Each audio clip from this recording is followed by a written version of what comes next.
ಯೇಸುವಿನ ನಾಮದಲ್ಲಿ ಪ್ರಾರ್ಥಿಸುತ್ತೇನೆ ತಂದೆ. ಸೊ 2026 ಇದು ಆಶೀರ್ವಾದವಾದ ವರ್ಷ. ನಿಶ್ಚಯವಾಗಲು ಕರ್ತನು ನಿಮ್ಮನ್ನು ತುಂಬಿಸುವುದು ಸತ್ಯ. ಹಲ್ಲೆಲೂಯಾ. ಕರ್ತನು ಹೇಳಿದಂಥ ಮಾತನ್ನು ನೆರವೇರಿಸುವುದು ಸತ್ಯವೇ. ಆತನು ಮಾತು ತಪ್ಪುವನಲ್ಲ. ಆತನು ಇದನ್ನು ಕೂಡ ಹೇಳಿದ, ನಿನಗೆ ಹೇಳಿದದನ್ನು ನೆರವೇರಿಸುವ ತನಕ ನಾನು ನಿನ್ನ ಸಂಗಡವೇ ಇರುವೇನು ಅಂತ.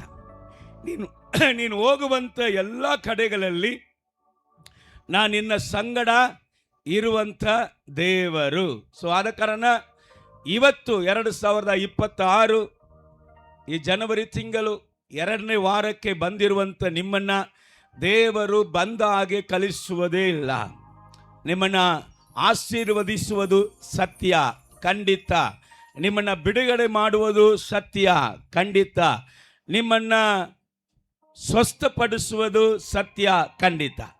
ಆದರೆ ಇವತ್ತು ಹೇಳಲ್ಪಡುವಂಥ ಸಂದೇಶ ಹೊಸದಾಗಿ ಬಂದವರಿಗೆ ಅರ್ಥ ಆಗುವುದು ಬಹಳ ಕಠಿಣ. ನಾನು ಮಾತಾಡುವಂಥ ಸಂದೇಶ ಒಂದು ವೇಳೆ ನಿಮಗೆ ಅರ್ಥ ಆಗದಿದ್ದರೂ ನಿಮ್ಮನ್ನು ಬಿಡುಗಡೆ ಮಾಡದೆ ಬಿಡುವುದಿಲ್ಲ. ಹಲ್ಲೆಲೂಯಾ. ನಿಮ್ಮನ್ನು ಆಶೀರ್ವದಿಸದೆ ಬಿಡುವುದಿಲ್ಲ. ಆದರೆ ಆತ್ಮೀಗರಿಗೆ, ಸಭೆಗೆ ತುಂಬ ಅವಶ್ಯವಾದ, ತುಂಬ ಪ್ರಾಮುಖ್ಯವಾದ ಸಂದೇಶ. ಹಲ್ಲೆಲೂಯಾ. ನಾನು ಕರ್ತನ ಬಳಿಯಲ್ಲಿ 2026 ಇದನ್ನ ಬಗ್ಗೆ ನನಗೆ ತಿಳಿಸು. ಸಭೆಯಲ್ಲಿ ಸೇವೆಯಲ್ಲಿ ನೀನು ಏನು ಮಾಡಲಿಕ್ಕಿದೆಯಪ್ಪ, ನಾವು ಏನು ನಿಮಗೆ ಮಾಡಬೇಕೆಂಬುದಾಗಿ ದೇವರ ಬಳಿಯಲ್ಲಿ ಕುಳಿತುಕೊಂಡಾಗ ಕರ್ತನು ಹೇಳಿದಂಥ ಮಾತು ಲೋಕದಲ್ಲಿ ಇರುವಂಥ ಎಲ್ಲ ದೇಶಗಳಿಗಾಗಿ, ಜಗತ್ತಲ್ಲಿ ಇರುವಂಥ ಎಲ್ಲ ಪಟ್ಟಣಗಳಿಗಾಗಿ, ದೇಶಗಳಿಗಾಗಿ, ದೇಶದಲ್ಲಿ ಇರುವಂಥ ಎಲ್ಲ ರಾಜ್ಯಗಳಿಗಾಗಿ ಇಷ್ಟು ಕಾಲ ಪ್ರಾರ್ಥನೆ ಮಾಡು ಅಂತ ಹೇಳಿದೆ. ನೀವು ದೇಶಗಳ ಸಂರಕ್ಷಣೆಗಾಗಿ, ದೇಶದಲ್ಲಿ ಇರುವಂಥ ಎಲ್ಲ ಪಟ್ಟಣಗಳಿಗಾಗಿ ನೀವು ಪ್ರಾರ್ಥಿಸಿದ ಉಂಟು. ಆದರೆ 2026 ನಾನು ಹೇಳುತ್ತೇನೆ, ಸಭೆಗಳಿಗಾಗಿ ಪ್ರಾರ್ಥಿಸು. ದೇಶಗಳಲ್ಲಿ ಇರುವಂಥ ಸಭೆಗಳು, ವಿದೇಶಗಳಲ್ಲಿ ಇರುವಂಥ ಸಭೆಗಳಿಗಾಗಿ ಪ್ರಾರ್ಥಿಸು. ಯಾಕೆಂದರೆ ಈ ಕಾಲದಲ್ಲಿ ಸಭೆಯನ್ನು ನಾನು ಅಲಂಕರಿಸಲಿಕ್ಕಿದ್ದೇನೆ, ಸಭೆಯನ್ನು ನಾನು ಮಹಿಮೆ ಪಡಿಸಲಿಕ್ಕಿದ್ದೇನೆ, ಸಭೆಯನ್ನು ನಾನು ಆಶೀರ್ವದಿಸಲಿಕ್ಕಿದ್ದೇನೆ. ನನ್ನ ದಯೆ ಸಭೆಯಲ್ಲಿ ತುಂಬಿರುತ್ತದೆ, ನನ್ನ ಕೃಪೆ ಸಭೆಯಲ್ಲಿ ತುಂಬಿರುತ್ತದೆ. ಆದ ಕಾರಣ ಸಭೆಗೋಸ್ಕರ ಪ್ರಾರ್ಥಿಸು ಎಂಬುದಾಗಿ ದೇವರು ನನ್ನ ಬಳಿಯಲ್ಲಿ ಮಾತಾಡ್ತಾ ಇದ್ದಾಗ ನನ್ನ ಹೃದಯದಲ್ಲಿ ದೇವರು ಹಾಕಿದಂಥ ಸಂದೇಶವು, ನನ್ನ ಹೃದಯ ಪ್ರೇರ್ಪಣೆ ಹೊಂದಿದಾಗ ಏನು ದೇವರು ಹೇಳಂತ ಬಯಸಿದಾನೋ ಅದನ್ನೇ ನಿಮ್ಮ ಬಳಿಯಲ್ಲಿ ಹೇಳುವುದಕ್ಕೆ ಬಯಸುತ್ತೇನೆ. ಸರ್, ಸಂಪೂರ್ಣವಾಗಿ ಮುಗಿಸೋಕ್ಕೆ ಆಗುವುದೇ ಇಲ್ಲ. ಆದರೆ ಈ ದಿನಕ್ಕೆ ಅವಶ್ಯವಾದ ಮಾತುಗಳನ್ನು ದೇವರು ಮಾತಾಡ್ತಾರೆ. ಚೆನ್ನಾಗಿ ಗಮನಿಸಬೇಕು. ಒಳಗಡೆ ನಿದ್ದೆ ಮಾಡುವವರು ನಿದ್ದೆ ಮಾಡಲಿ, ಪರವಾಗಿಲ್ಲ. ಬಟ್ ಒಳಗಡೆ ಒಂದು ಅಗ್ನಿ ಇದೆ, ಒಂದು ಉರಿತಾ ಇದೆ. ದೇವ ಚಿತ್ತ, ದೇವ ತಿಟ್ಟ, ದೇವ ತೀರ್ಮಾನ ನಾನು ಕೇಳಬೇಕು ಅಂತ ಆಸೆ ಇದೆ, ಅದನ್ನು ತಿಳ್ಕೋಬೇಕಂತ ಆಸೆ ಇದೆ ಅನ್ನುವರು ಮಾತ್ರ ಎಚ್ಚರವಾಗಿ ಗಮನಿಸಿರಿ. ಮತ್ತಾಯ ಸುವಾರ್ತೆ 11ನೇ ಅಧ್ಯಾಯ 15ನೇ ವಾಕ್ಯದಿಂದ 17ನೇ ವಾಕ್ಯ ತನಕ ಗಮನಿಸೋಣ. ಅವರು ಯೆರೂಸಲೇಮಿಗೆ ಬಂದಾಗ, ಯೆರೂಸಲೇಮಿಗೆ ಬಂದಾಗ ಯೇಸು ದೇವಾಲಯಕ್ಕೆ ಹೋಗಿ ಅದರಲ್ಲಿ ಮಾರುವವರನ್ನು ಕೊಳ್ಳುವವರನ್ನ ಹೊರಡಿಸಿ ಬಿಡುವುದಕ್ಕೆ ಪ್ರಾರಂಭಿಸಿ ಶನಿವಾರರ ಮೇಜುಗಳನ್ನು, ಪಾರಿವಾಳ ಮಾರುವವರ ಕಾಲ್ಮಣೆಗಳನ್ನು ಕೆಡವಿದನು. ಒಬ್ಬನನ್ನಾದರೂ ಸಾಮಾನು ಹೊತ್ತುಕೊಂಡು ದೇವಾಲಯದೊಳಗೆ ಸಾಮಾನುಗಳನ್ನು ಹೊತ್ತುಕೊಂಡು ದೇವಾಲಯ ಒಳಗಡೆ ಹೋಗುವುದಕ್ಕೆ ಹೋಗ ಕೊಡಿಸಲಿಲ್ಲ, ಬಿಟ್ಟಿಲ್ಲ. ಮತ್ತು ಆತನ ಉಪದೇಶ ಮಾಡಿ ನನ್ನ ಆಲಯವು ಎಲ್ಲಾ ಜನಾಂಗಗಳಿಗೂ ಪ್ರಾರ್ಥನಾ ಆಲಯ ಎನಿಸಿಕೊಳ್ಳುವುದು, ಪ್ರಾರ್ಥನೆ ಆಲಯ ಎನಿಸುವುದು ಎಂಬುದಾಗಿ ಹೇಳಿದನು. ಹಲ್ಲೆಲೂಯಾ. ಯೇಸು ಎಷ್ಟೋ ಸತಿ ದೇವಾಲಯಕ್ಕೆ ಹೋಗಿದ್ದಾರೆ, ಬಟ್ ಈ ಸತಿ ದೇವರು ದೇವಾಲಯಕ್ಕೆ ಹೋಗಿದಾಗ ವ್ಯತ್ಯಾಸ. ಈ ಸತಿ ದೇವರು ದೇವಾಲಯಕ್ಕೆ ಹೋಗಿದಾಗ ಅಲ್ಲಿ ಮಾರುವವರು ತಗೊಳ್ಳುವವರು ಎಲ್ಲರನ್ನು ಕೂಡ ಬಡಿಯುತ್ತಾರೆ, ಎಲ್ಲರನ್ನು ಚಲ್ಲುತ್ತಾರೆ. ಅಂಥವರನ್ನ ಯಾರನ್ನು ಕೂಡ ಆಲಯದ ಒಳಗಡೆ ಹೋಗುವುದಕ್ಕೆ ಬಿಡ್ತಾ ಇಲ್ಲ. ಹಲ್ಲೆಲೂಯಾ. ಸೊ ಇಂಥ ಕಾರ್ಯವನ್ನ ಶಿಷ್ಯರು ಕಂಡಾಗ ಅವರ ಹೃದಯದಲ್ಲಿ ಏನ್ ಬಂದಿತ್ತು? ಯೋಹಾನ ಸುವಾರ್ತೆ 2ನೇ ಅಧ್ಯಾಯ 17ನೇ ವಾಕ್ಯ. ಯೋಹಾನ ಸುವಾರ್ತೆ 2:17. ಆಗ ನಿನ್ನ ಆಲಯ ಅಭಿಮಾನವು ಬೆಂಕಿಯಂತೆ ನನ್ನನ್ನು ದಹಿಸುತ್ತದೆ. ಬೆಂಕಿಯಂತೆ. ಸೊ ಈ ಸಮಯದಲ್ಲಿ, ಈ ಸಂದರ್ಭದಲ್ಲಿ ಯೇಸು ಕ್ರಿಸ್ತನಲ್ಲಿ ಹುಟ್ಟುವಂತ ಕಾರ್ಯ ಆಲಯ ಕುರಿತಾದ ಭಕ್ತಿ ವೈರಾಗ್ಯ, ಆಲಯ ಕುರಿತಾದ ಒಂದು ಅಭಿಮಾನವು ಬೆಂಕಿಯಂತೆ ಆತನ ಒಳಗಡೆ ಉರಿಯುತ್ತಾ ಇದೆ. ಹಲ್ಲೆಲೂಯಾ. ಎಲ್ಲ ಸಂದರ್ಭದಲ್ಲಿ ಇದ್ದಂಗಲ್ಲ. ಈಗ ಅದು ಯಾವಾಗ ನಡೆದಿತ್ತು ಅಂತ ನೀವು ಕೇಳುವಾಗ, ಯೇಸು ಸ್ವಾಮಿ ಮೊದಲನೇ ಬರುವನಕ್ಕೆ ವಿಷಯದಲ್ಲಿ 33.5 ವರ್ಷ ಅವರು ಮನುಷ್ಯನಾಗಿ ಜೀವಿಸಿ ಯೇಸು ದೇವರ ಕಡೆಗೆ ಪರಲೋಕಕ್ಕೆ ಏರಿ ಹೋಗುವಂತ ಕೊನೆ ದಿವಸಗಳಲ್ಲಿ, ಇನ್ನು ಕೆಲವು ದಿವಸಗಳಲ್ಲಿ ದೇವರು ಸಿಲುಬೆಗೆ ಹೋಗಲಿಕ್ಕಿದ್ದಾರೆ. ಕ್ರೂಸಿಫೈ ಹೋಗುವಂತ ಕೊನೆ ಸಮಯದಲ್ಲಿ ಅದು ನಡೆಯಲಿಕ್ಕಿದೆ, ಅದು ನಡೀತಾ ಇದೆ. ಕರ್ತನು ಏನ್ ಮಾಡ್ತಾರೆ? ಸಭೆಯನ್ನ ಸ್ವಚ್ಛ ಮಾಡ್ತಾರೆ. ಸಭೆಯಲ್ಲಿ ವ್ಯಾಪಾರ ಮಾಡುವವರನ್ನ, ಸಭೆಯನ್ನ ತನ್ನ ಲಾಭಕ್ಕಾಗಿ ಉಪಯೋಗಪಡಿಸಿದವರನ್ನ, ಸಭೆಯನ್ನ ತನ್ನ ಹೊಟ್ಟೆಪಾಡಿಗಾಗಿ ಉಪಯೋಗಪಡಿಸಿದಂತ ಒಳಗಡೆ ಇರುವವರು ಹೊರಗಡೆ ಇರುವವರು ಎಲ್ಲರನ್ನು ಕೂಡ ಯೇಸು ಒಂದು ಕೆನ್ನೆಯಲ್ಲಿ ಬಡಿದ್ರೆ ಇನ್ನೊಂದು ಕೆನ್ನೆಯನ್ನ ತೋರಿಸಂತ ಹೇಳಿದಂತ ಯೇಸು ಈಗ ಚಾಟೆಯನ್ನ ಕೈಯಲ್ಲಿ ತಗೊಂಡು ಬಡಿಯುತ್ತಾ ಇದ್ದ. Hallelujah. It's the last days ಅದು ನಡೆಯುತ್ತಾ ಇದೆ. ಅದುವೇ ಈ ಕೊನೆ ದಿನಗಳಲ್ಲಿಯೂ ನಡೆಯುತ್ತೆ ಎಂಬುದಾಗಿ ದೇವರು ಹೇಳಿದರು. ಕೊನೆ ದಿವಸಗಳಲ್ಲಿ ಸಭೆಯನ್ನ ದೇವರು ಶುದ್ಧೀಕರಿಸಿ, ಸಭೆಯನ್ನ ದೇವರು ಮಹಿಮೆ ಪಡಿಸಿ, ಸಭೆಯನ್ನ ದೇವರು ಅಲಂಕರಿಸಿ, ಸಭೆ ಅನೇಕ ಜಾತಿ ಜನಾಂಗಗಳಿಗೆ ಅಲ್ಲಿ ಗಮನಿಸಬಹುದು. ಕರ್ತನು ಹೇಳುತ್ತಾನೆ, ಇದು ಎಲ್ಲ ಜನರಿಗೂ ಪ್ರಾರ್ಥನೆಯ ಮಂದಿರ, ಇದು ಎಲ್ಲ ಜನರಿಗೂ ಪ್ರಾರ್ಥನೆ ಆಲಯ. ನೀವು ಅದನ್ನ ಏನ್ ಮಾಡಿದಿರಿ? ಕಲ್ಲರ ಗವಿ. ಚೆನ್ನಾಗಿ ಗಮನಿಸಬೇಕು. ಎಲ್ಲ ಜನರು ನೋಗನ ಕಾಲದಲ್ಲಿ ದೇವರು ಮೊದಲನೆಯ ಜಗತ್ತನ್ನು ಅಳಿಸುವಂತ ಸಮಯದಲ್ಲಿ ಎಲ್ಲಾ ಪ್ರಾಣಿಗಳನ್ನು, ಎಲ್ಲ ಮೃಗಜೀವಿಗಳನ್ನ ಜಾತಿ ಜಾತಿಯಾಗಿ ಆ ಬೋಟ್ ಒಳಗಡೆ ಆ ನಾವಿಗೆ ಅಡಗಿದಾನೆ, ನಾವಿಗೆ ಇದ್ದಾನೆ. ಓಕೆ, ಆ ಬೋಟ್ ಹಡಗು ಒಳಗಡೆ ಕರೆದಂದಿದರು. ಈಗಲೂ ಸಹ ಅನೇಕ ಜಾತಿ ಜನ, ಅನೇಕ ದೇವರನ್ನ ಅರಿಯದೇ ಇದ್ದಂತ ಜನರು ಸಭೆಯ ಒಳಗಡೆ ಬರುವಂತ ಕಾಲ. ಅದಕ್ಕೆ ಯಾಜಕರಿಗೆ, ಮಹಾಯಾಜಕರಿಗೆ, ಪರಿಸಾಯರಿಗೆ, ಸದುಕಾಯರಿಗೆ, ಇನ್ನು ವೇದ ಪಂಡಿತಗಳಿಗೆ ದೇವರು ಹೇಳಿದರು ಏನಂತ? ಯಪ್ಪ, ಮೊದಲನೆಯವರು ಕಡೆಯವರು ಮೊದಲನೆಯವರು ಆಗುವಂತ ಕಾಲ. ನಾವು ಪರಲೋಕದವರು ಅಂತ ಹೇಳ್ತಾ ಇದ್ದೀರಾ. ನಾನು ನಿಮಗೆ ಹೇಳುತ್ತೇನೆ, ಹೊರಗಡೆ ಇರುವಂತ ಕಳ್ಳರು, ವ್ಯಭಿಚಾರಿಗಳು, ವಿಟ್ಟರು, ಪುರುಷ ಕಾಮಿಗಳು, ಇಂಥ ದುಷ್ಟರು ಮನ ತಿರುಗಿ ಪರಲೋಕವನ್ನ ತುಂಬಲಿಕ್ಕಿದ್ದಾರೆ. ಯಾಕೆಂದರೆ ಲೋಕದಲ್ಲಿ ಜನರಿಗೆ ಅವರ ಭಕ್ತಿಯ ಮೇಲೆ ಬೇಸರ ಉಂಟಾಗುತ್ತೆ, ಅವರ ನಂಬಿಕೆಗಳ ಮೇಲೆ ಬೇಸರ ಉಂಟಾಗುತ್ತೆ. ಅವರ ನಂಬಿಕೆಗಳು, ಅವರ ಭಕ್ತಿಗಳು ಅವರನ್ನು ಆಶೀರ್ವದಿಸುವುದಿಗೆ ಸಾಧ್ಯ ಇಲ್ಲ, ಅವರಿಗೆ ಅದ್ಭುತ ಮಾಡುವುದಿಗೆ ಸಾಧ್ಯ ಇಲ್ಲ.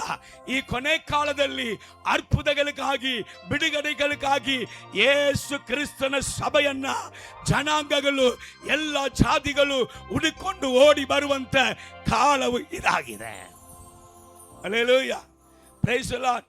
ಸೊ ಆದ ಕಾರಣ ಕರ್ತನು ತನ್ನ ಸಭೆಯ ಮೇಲೆ ದೇವರು ವೈರಾಗ್ಯ ಉಳ್ಳವನಾಗಿ ಸಭೆಗೆ ವಿರುದ್ಧವಾದ ವೈರಿಗಳನ್ನ ಮೊಯ್ ತೀರಿಸುವಂತ ಕಾಲ. ಅದು ಒಳಗಡೆ ಇದ್ರೂ ಹೊರಗಡೆಯಿಂದ ಬಂದ್ರು ಸಭೆಯನ್ನ ದೇವರು ಬಿಟ್ಟು ಕೊಡುವುದಿಲ್ಲ. ಇಲ್ಲಿ ಗಮನಿಸಿರಿ, ಹೊರಗಡೆಯಿಂದ ಬರುವನನ್ನ ಒಳಗಡೆ ಬರುವುದಕ್ಕೆ ದೇವರು ಅನುಮತಿಸುತ್ತಾ ಇಲ್ಲ. ಸಭೆಯನ್ನ ಕೆಡಿಸುವುದಿಗೋ, ಸಭೆಯ ಪರಿಶುದ್ಧತೆಯನ್ನು ಕೆಡಿಸುವುದಿಗೋ, ಸಭೆಯ ದೇವರ ಕ್ರಮಗಳನ್ನು ಕೆಡಿಸುವುದಿಗೋ ದೇವರು ತಡೆ ಮಾಡುತ್ತಾ ಇದ್ದಾನೆ. ಸುಳ್ಳು ಪ್ರವಾದಿಗಳಿಗೆ, ಸುಳ್ಳು ವಿಷಯದಲ್ಲಿ ನಡೆಸುವಂತ ಕಾರ್ಯಗಳಿಗೆ ದೇವರು ಒಂದು ಮುಕ್ತಾಯವನ್ನ, ಒಂದು ಎಂಟನ್ನ, ಒಂದು ಕೊನೆ ಸಮಯವನ್ನ ದೇವರು ಮಾಡಲಿಕ್ಕಿದ್ದಾರೆ. ಯಾಕೆ ಇದೆಲ್ಲ ನಡೆಯುತ್ತಾ ಇದೆ ಎಂಬುದಾಗಿ ಕೇಳುವಾಗ, ಯಾಕೆ ಇದನ್ನು ನಡೆಯಲಿಕ್ಕಿದೆ ಎಂಬುದಾಗಿ ಕೇಳುವಾಗ, ಪ್ರಕಟಣೆ ಪುಸ್ತಕ 10ನೇ ಅಧ್ಯಾಯ 7ನೇ ವಾಕ್ಯ ಹೇಳುತ್ತದೆ, ಯುಗ ಯುಗಾಂತರ ಕಾಲದಲ್ಲಿಯೂ ಜೀವಿಸುವ ಆತನ ಮೇಲೆ ಆಣೆ ಇಟ್ಟು ಹೇಳುವುದು ಏನಂದ್ರೆ, ಇನ್ನು ಸಾವಕಾಶ ಆಗುವುದಿಲ್ಲ, ಇನ್ನು ಸಾವಕಾಶ ಆಗುವುದಿಲ್ಲ. ಅದನ್ನ ಪರಿಶುದ್ಧ ಬೈಬಲಲ್ಲಿ ನೋಡಿದ್ರೆ ಇನ್ನು ಸಮಯ ಇರುವುದಿಲ್ಲ. Hallelujah, praise the Lord. ಇದು ಕೊನೆ ಸಮಯ. ಈ ಸಮಯದಲ್ಲಿ ಕರ್ತನು ಏನ್ ಮಾಡಲಿಕ್ಕಿದ್ದಾನೆ? ತನ್ನ ಸಭೆಯನ್ನ ಮಹಿಮೆಪಡಿಸಲಿಕ್ಕಿದ್ದಾನೆ, ತನ್ನ ಸಭೆಯನ್ನ ಶುದ್ಧೀಕರಿಸಲಿಕ್ಕಿದ್ದಾನೆ, ತನ್ನ ಸಭೆಯನ್ನ ಆಶೀರ್ವದಿಸಲಿಕ್ಕಿದ್ದಾನೆ. ಈಗ ಒಬ್ಬನಿಗೆ ಬಿಡುಗಡೆ ಬೇಕಂದ್ರೆ ಸಭೆಗೆ ಬರಲೇಬೇಕು, ಒಬ್ಬನಿಗೆ ಆಶೀರ್ವಾದ ಬೇಕಂದ್ರೆ ಸಭೆಗೆ ಬರಲೇಬೇಕು. ಸಭೆಯ ಮೂಲಕವಾಗಿಯೇ ಅವನ ಜೀವಿತದಲ್ಲಿ ದೀರ್ಘಾಯುಸ್ಸು, ಸಭೆಯ ಮೂಲಕವಾಗಿಯೇ ಅವನ ಕುಟುಂಬದಲ್ಲಿ ಸಮಾಧಾನ, ಸಭೆಯ ಮೂಲಕವಾಗಿಯೇ ಅವನ ಕೈಯಿನ ಪ್ರಯಾಸಗಳಲ್ಲಿ ಆಶೀರ್ವಾದ, ಸಭೆಯ ಮೂಲಕವಾಗಿಯೇ ಓದುವಂತ ಮಕ್ಕಳಿಗೆ ವಿದ್ಯೆಯ ಜ್ಞಾನವು ಎಲ್ಲವೂ ಸಮಸ್ತವು ಸಭೆಯ ಮೂಲಕವಾಗಿ ದೇವರು ಕೊಡುವಂತ ಕಾಲ, ಅಂತ್ಯ ಕಾಲ. ಹಲ್ಲೆಲೂಯಾ. ಅದಕ್ಕೆ ಸತ್ಯವೇದದಲ್ಲಿ ಜೀವಾಧಿಪತಿಯಾಗಿರುವಂತ, ಯುಗ ಯುಗಾಂತರ ಕಾಲದಲ್ಲಿಯೂ ಜೀವಿಸುವಂತ ದೇವರ ಮೇಲೆ ಆಣೆ ಇಟ್ಟು ಬರೆಯಲ್ಪಡ್ತಾ ಇದೆ. ದೇವರ ಮೇಲೆ ಆಣೆ ಇಡುವುದು ಸಾಮಾನ್ಯ ಅಲ್ಲ. ದೇವರ ಮೇಲೆ ಆಣೆ ಇಡುವುದು ಸಾಧಾರಣವಾದದ್ದು ಅಲ್ಲ. ಸತ್ಯವೇದ ಹೇಳುತ್ತೆ, ಇನ್ನು ಮೇಲೆ ಕಾಲವು ಇಲ್ಲ, ಇದು ಅಂತ್ಯ ಕಾಲ. ಈ ಅಂತ್ಯ ಕಾಲದಲ್ಲಿ ದೇವರು ತನ್ನ ಸಭೆಯನ್ನ, ತನ್ನ ಸಭೆಯ ಮೂಲಕ ಆಶೀರ್ವಾದಗಳನ್ನ ಮಾತ್ರ ಅಲ್ಲ, ಸಭೆಯನ್ನ ಸ್ವಚ್ಛ ಮಾಡುವಂತ, ಸಭೆಯನ್ನ ನಮ್ಮ ಮೋದಿ ಅಯ್ಯ ಹೇಳ್ತಾರೆ ಸ್ವಚ್ಛ ಭಾರತ ಅಂತ. ಸೊ ಯೇಸು ಹೇಳ್ತಾನೆ ಸಭೆಗೆ ಸ್ವಚ್ಛ ಮಾಡುವಂತ ಸಮಯ. ಹಲ್ಲೆಲೂಯಾ. ಸಭೆಯಲ್ಲಿ ಇನ್ನು ಮೇಲೆ ಕಳ್ಳರು, ಇನ್ನು ಮೇಲೆ ಸುಲುಕೊಳ್ಳುವವರು, ಇನ್ನು ಮೇಲೆ ಸಭೆಯನ್ನ ದುರುಪಯೋಗ ಮಾಡುವವರು ಸಭೆಯ ಒಳಗಡೆ ಇರಕ್ಕಾಗಲ್ಲ. ಹೊರಗಡೆಯಿಂದ ಒಳಗಡೆ ಬಂದು ಸಭೆಯನ್ನ ಕೆಡಿಸಲಿಕ್ಕಾಗಲ್ಲ. ಕರ್ತನು ತನ್ನ ಸಭೆಯ ಕುರಿತಾದ ಒಂದು ವೈರಾಗ್ಯವನ್ನ ತೋರ್ಪಡಿಸುವಂತ ಕಾಲ. ಸೊ ಕರ್ತನು ಬರುವಂತ ಈ ಅಂತ್ಯ ಕಾಲ, ಈ ಕಾಲದಲ್ಲಿ ಸಭೆಗಾಗಿ, ಸಭೆಯವನ್ನ ಸಾಧಾರಣವಾಗಿ ಎಣಿಸಬೇಡ. ಯಾವುದೋ ಒಂದು ಫಂಕ್ಷನ್ಗಾಗಿ, ಯಾವುದೋ ವ್ಯಕ್ತಿಗಳಿಗಾಗಿ, ಯಾವುದೋ ಇವತ್ತು ನಡೆಯುವಂತ, ಇವತ್ತು ಸಿಕ್ಕುವಂತ ಆದಾಯಕ್ಕಾಗಿ ಸಭೆಯನ್ನ ಸಾಧಾರಣವಾಗಿ ಅದನ್ನ ಅಸಟ್ಟೆ ಮಾಡುವುದೇ ಬೇಡ. ಸಭೆ ಇಲ್ಲದೆ ಆಶೀರ್ವಾದ ಇಲ್ಲ. ಹೇಗೆ ಅಂತ ನಾನು ತಿಳಿಸಿಕೊಡುವುದಕ್ಕೆ ಬಯಸುತ್ತೇನೆ. ನೀವು ತಿರುಗಿಸಿಕೊಳ್ಳಬಹುದು. ಜಕರಿಯನು ಪ್ರವಾದನೆ ಪುಸ್ತಕ 3ನೇ ಅಧ್ಯಾಯ 8ನೇ ವಾಕ್ಯ. ಜಕರಿಯನ ಪ್ರವಾದನೆ ಪುಸ್ತಕ 3ನೇ ಅಧ್ಯಾಯ 8ನೇ ವಾಕ್ಯ ಪರಿಶುದ್ಧ ಬೈಬಲಲ್ಲಿ ಓದು. ಪ್ರಧಾನ ಯಾಜಕನಾದ ಓ ಯೆಹೋಶುವನೇ, ಇಲ್ಲಿ ಗಮನಿಸು, ಪ್ರಧಾನ ಯಾಜಕನಾದ ಓ ಯೆಹೋಶುವನೇ, ನೀನು ನಿನ್ನ ಮುಂದೆ ಕೂತುಕೊಳ್ಳುವ ನಿನ್ನ ಸಂಗಡಿಗರು, ನೀನು ಕೇಳಪ್ಪ, ನಿನ್ನ ಮುಂದೆ ಕೂತುಕೊಳ್ಳುವಂತ ನಿಮ್ಮ ಕೆಳಗಡೆ ಇರುವಂತ ಪಾಸ್ಟರ್ಗಳಾಗಿರ್ಲಿ, ವಿಶ್ವಾಸಿಗಳಾಗಿರ್ಲಿ, ಸಭೆಕರು ಎಲ್ಲರೂ ಕೇಳಿರಿ. ಅಲ್ಲೇಲೂಯ. ಸೊ ಕರ್ತನು ಈ ಕೊನೆ ಕಾಲದಲ್ಲಿ ಮಹಾಯಾಜಕನು, ಪ್ರಧಾನ ಯಾಜಕನಾಗಿರುವಂತ ಯೆಹೋಶುವನಿಗೆ ಹೇಳುವಂತ ಮಾತು, ನೀನು ಕೇಳು, ನಿನ್ನ ಮುಂದೆ ಕುಳಿತುಕೊಂಡಿರುವಂತ ನಿನ್ನ ಎಲ್ಲ ಸಂಕಟಿಗರು ಸಹ ಇದನ್ನ ಕೇಳಪ್ಪ. ಅವರು ಆಶ್ಚರ್ಯವನ್ನು ಉಂಟು ಮಾಡುವ ಮನುಷ್ಯರಾಗಿದ್ದಾರೆ. ಇಗೋ, ನಾನು ಕೊಂಬೆ ಎಂಬ ನನ್ನ ಸೇವಕನನ್ನು ಬರಮಾಡುವೆನು. ಯೇಸು ಬರಲಿಕ್ಕಿದ್ದಾನೆ. ಕೊಂಬೆ ಎಂಬುದಾದ ನನ್ನ ಸೇವಕನು ಬರಲಿಕ್ಕಿದ್ದಾನೆ. ಆತನು ಬರುವಂತ ಈ ಕಾಲದಲ್ಲಿ ಪ್ರವಾದನೆ ವಾಕ್ಯ ಜಕರೀಯನ ಪುಸ್ತಕದಲ್ಲಿ ಕೊನೆ ಕಾಲದಲ್ಲಿ ನಡೆಯುವಂತ ಸಂಗತಿಯನ್ನ ಕರ್ತನು ಅಲ್ಲಿ ಬರೆದು ಕೊಟ್ಟಿದ್ದಾನೆ. ಯೇಸು ಬರುವಂತ, ನನ್ನ ಸೇವಕನು ಬರುವಂತ ಆ ಸಂದರ್ಭದಲ್ಲಿ ಏನು ನಡೆಯಲಿಕ್ಕಿದೆ. Hallelujah, praise the Lord. ದೇವರ ನಾಮಕ್ಕೆ ಮಹಿಮೆ ಉಂಟಾಗಲಿ. ಗಮನಿಸಿ, ಯೆಹೋಶುವನು ಯಾರು ಅಂತ ನೀವು ಕೇಳುವಾಗ, ಈ ಮಹಾಯಾಜಕನು ಯಾರು ಅಂತ ಕೇಳುವಾಗ, ಎಜ್ರನ ಪುಸ್ತಕದಲ್ಲಿ ನೀವು ನೋಡಬಹುದು, ಪೆರ್ಷಿಯ ಅರಸನಾಗಿರುವಂತ ಕೋರೇಶ್ ಎಂಬುದಾದ ಅರಸನು ಆಡಳಿತ ಮಾಡುತ್ತಾ ಇದ್ದಂತ ಕಾಲದಲ್ಲಿ ಬಾಬಿಲೋನಲ್ಲಿ ಇದ್ದಂತ ವ್ಯಕ್ತಿ ಈ ಯೆಹೋಶುವನು, ಈ ಮಹಾಯಾಜಕನು. ಮಾತ್ರ ಅಲ್ಲ, ಈ ಕೋರೇಶ್ ಬಗ್ಗೆ ಅವನು ಹುಟ್ಟುವುದಿಗೆ ಸುಮಾರು 100 ವರ್ಷಗಳ ಹಿಂದೆ ಯೆಶಾಯ ಪ್ರವಾದನೆ ಪುಸ್ತಕ 45ನೇ ಅಧ್ಯಾಯದಲ್ಲಿ ದೇವರು ಈ ಕೋರೇಶ್ ಕುರಿತಾಗಿ ಹೇಳುವಾಗ, ಅವನ ಅನ್ಯನಾಗಿದ್ದರೂ ಕೂಡ ನಾನು ಅಭಿಷೇಕಿಸಿದಂತ ಕೋರೇಶನು, ಅವನ ಮುಂದೆ ಹೋಗಿ ಎಲ್ಲ ಅಂಗುಡೊಂಗುಗಳನ್ನ ನೆಟ್ಟಕ್ಕೆ ಮಾಡುವೆನು, ಎಲ್ಲ ತಾಮ್ರದ ಕದಗಳನ್ನ ಹೊಡೆದು ಅಂಧಕಾರದಲ್ಲಿ ಇರುವಂತ ಬೊಕ್ಕಸಗಳನ್ನ ನಾನು ಅವನಿಗೆ ಕೊಡುವೇನೆ ಎಂಬುದಾಗಿ ಈ ಅರಸನ ಕುರಿತಾಗಿ, ಕೋರೇಶನ ಕುರಿತಾಗಿ ದೇವರು ಮೊದಲೇ ಪ್ರವಾದಿಸಿದರು. ಈ ಎಜ್ರನ ಕಾಲದಲ್ಲಿ ಈ ಪ್ರವಾದನೆ ಹೊಂದಿದಂತ ಅರಸನು ಸುಮಾರು ಇಡೀ ಜಗತ್ತನ್ನೇ ಅವನು ಆಡಳಿತ ಮಾಡ್ತಾ ಇದ್ದಾನೆ. ಆಡಳಿತ ಮಾಡ್ತಾ ಇದ್ದಾಗ ಅವನಿಗೆ ಒಂದು ಕನಸು ಉಂಟಾಗುತ್ತೆ. ಆ ಕನಸಲ್ಲಿ ದೇವರು ಅವನಿಗೆ ಮಾತಾಡ್ತಾರೆ, ಇಂಥ ಒಂದು ಸ್ಥಾನ, ಇಂಥ ಒಂದು ಬಾಣ ನಿನಗೆ ಬರುವುದಿಗೆ, ನೀನು ಹುಟ್ಟುವುದಕ್ಕೆ ಮುಂಚೆಯೇ, ನಿನ್ನ ತಾತನ ಕಾಲದಲ್ಲಿಯೇ ನಿನ್ನನ್ನು ಈ ರೀತಿಯಾಗಿ ಮಾಡುತ್ತೇನೆ ಎಂಬುದಾಗಿ ನಾನೇ ಹೇಳಿದೆ, ನಾನೇ ಆಶೀರ್ವಾದ ಮಾಡಿದೆ ಎಂಬುದಾಗಿ ಕನಸು ಕಂಡಾಗ, ಕನಸು ಕಂಡ ನಂತರ ಅವನು ಹೇಳುತ್ತಾನೆ, ಇಂಥ ಒಂದು ಸ್ಥಾನಕ್ಕೆ, ಇಂಥ ಒಂದು ಮಾನಕ್ಕೆ, ಇಂಥ ಒಂದು ಅಧಿಕಾರಕ್ಕೆ, ಇಂಥ ಒಂದು ಆಡಳಿತಕ್ಕೆ ಕಾರಣ ಯೆರೂಸಲೇಮಲ್ಲಿ ದೇವರಾಗಿರುವಂಥ ದೇವರೇ ನನಗೆ ಇಂಥ ಆಶೀರ್ವಾದವನ್ನು ಕೊಟ್ಟರು ಎಂಬುದಾಗಿ ಹೇಳುತ್ತಾನೆ. ಈ ರೀತಿಯಾಗಿ ಹೇಳಿ ಯೆರೂಸಲೇಮ್ ಆಲಯವನ್ನ ಅದು ಬಿತ್ತು ಹೋಗಿದೆ, ಅದನ್ನು ಕಟ್ಟುವಂತ ಕಾಲ. ಈ ಕಟ್ಟುವಂತ ಕಾಲದಲ್ಲಿ ಯಹೂದರ ಹೋಗಬೇಕಲ್ಲ, ಯಾರೆಲ್ಲ ಹೋಗುತ್ತೀರಿ ಎಂಬುದಾಗಿ ಅವನು ಒಂದು ವರ್ತಮಾನವನ್ನು ಹೊರಡಿಸಿ, ಹೋಗುವವರನ್ನ ಸುಮ್ಮನೆ ಅಲ್ಲ, ಅವರಿಗೆ ಬಹುಮಾನ ಕೊಟ್ಟು ಅಲ್ಲಿ ಬೇಕಾಗಿರುವಂಥ ಸಕಲ ಖರ್ಚುಗಳನ್ನು ಕೂಡ ಅವರ ಕೈಯಲ್ಲಿ ಕೊಟ್ಟು ಹೊರಡಿಸುವಾಗ ಈ ಮಹಾಯಾಜಕನಾಗಿ ಯೆಹೋಶುವ, ಅದು ಮಾತ್ರ ಅಲ್ಲ, ಯೆಹೂದ ಕುಲದ ದೇಶಾಧಿಪತಿಯಾಗಿ ಅವನ ಹೆಸರು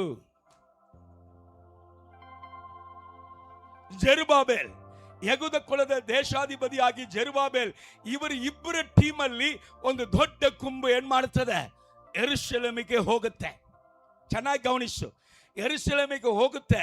ಆದರೆ ಯಾವ ಉದ್ದೇಶಕ್ಕೆ ಅವರನ್ನು ಕರೆದಿದ್ದಾರೋ ಆ ವಿಷನ್ ಅಲ್ಲಿ ನಡೆದಿಲ್ಲ. ಅದನ್ನು ಮಾಡುವುದಿಗೆ ಅವರು ಪ್ರಾರಂಭಿಸಿದಾಗ ಎಷ್ಟೋ ತಡೆಗಳು, ವೈರಿಗಳಿಂದ ಎಷ್ಟೋ ಹೋರಾಟಗಳು. ಈ ಹೋರಾಟಗಳ ತಡೆಗಳ ಮಧ್ಯದಲ್ಲಿ ಅವರು ತನ್ನ ವಿಷನ್ಗಳನ್ನು ಮರೆತುಬಿಟ್ಟು ಅಲ್ಲಿ ಆರಾಧನೆ ನಡೆಸ್ತಾ ಇದ್ದಾರೆ. ಅಲ್ಲಿ ಆರಾಧನೆ ನಡೆಯುತ್ತಾ ಇದೆ, ಅಲ್ಲಿ ಸಭೆ ನಡೆಯುತ್ತಾ ಇದೆ. ಯಹೂದರಿಗೆ ಸುಮಾರು ಸಂಪ್ರದಾಯಗಳು ಉಂಟು, ಎಲ್ಲ ಸಂಪ್ರದಾಯಗಳು ನಡೀತಾ ಇದೆ. ಅದರ ಒಂದು ನಡೀತಾ ಇಲ್ಲ, ದೇವ ಚಿತ್ತ ಅಲ್ಲಿ ನಡೆಯುತ್ತಾ ಇಲ್ಲ. ಹಲ್ಲೆಲೂಯಾ. ಇವತ್ತು ಸಭೆಗಳು ನಡೆಯುತ್ತಾ ಇದೆ, ಆರಾಧನೆಗಳು ನಡೀತಾ ಇದೆ.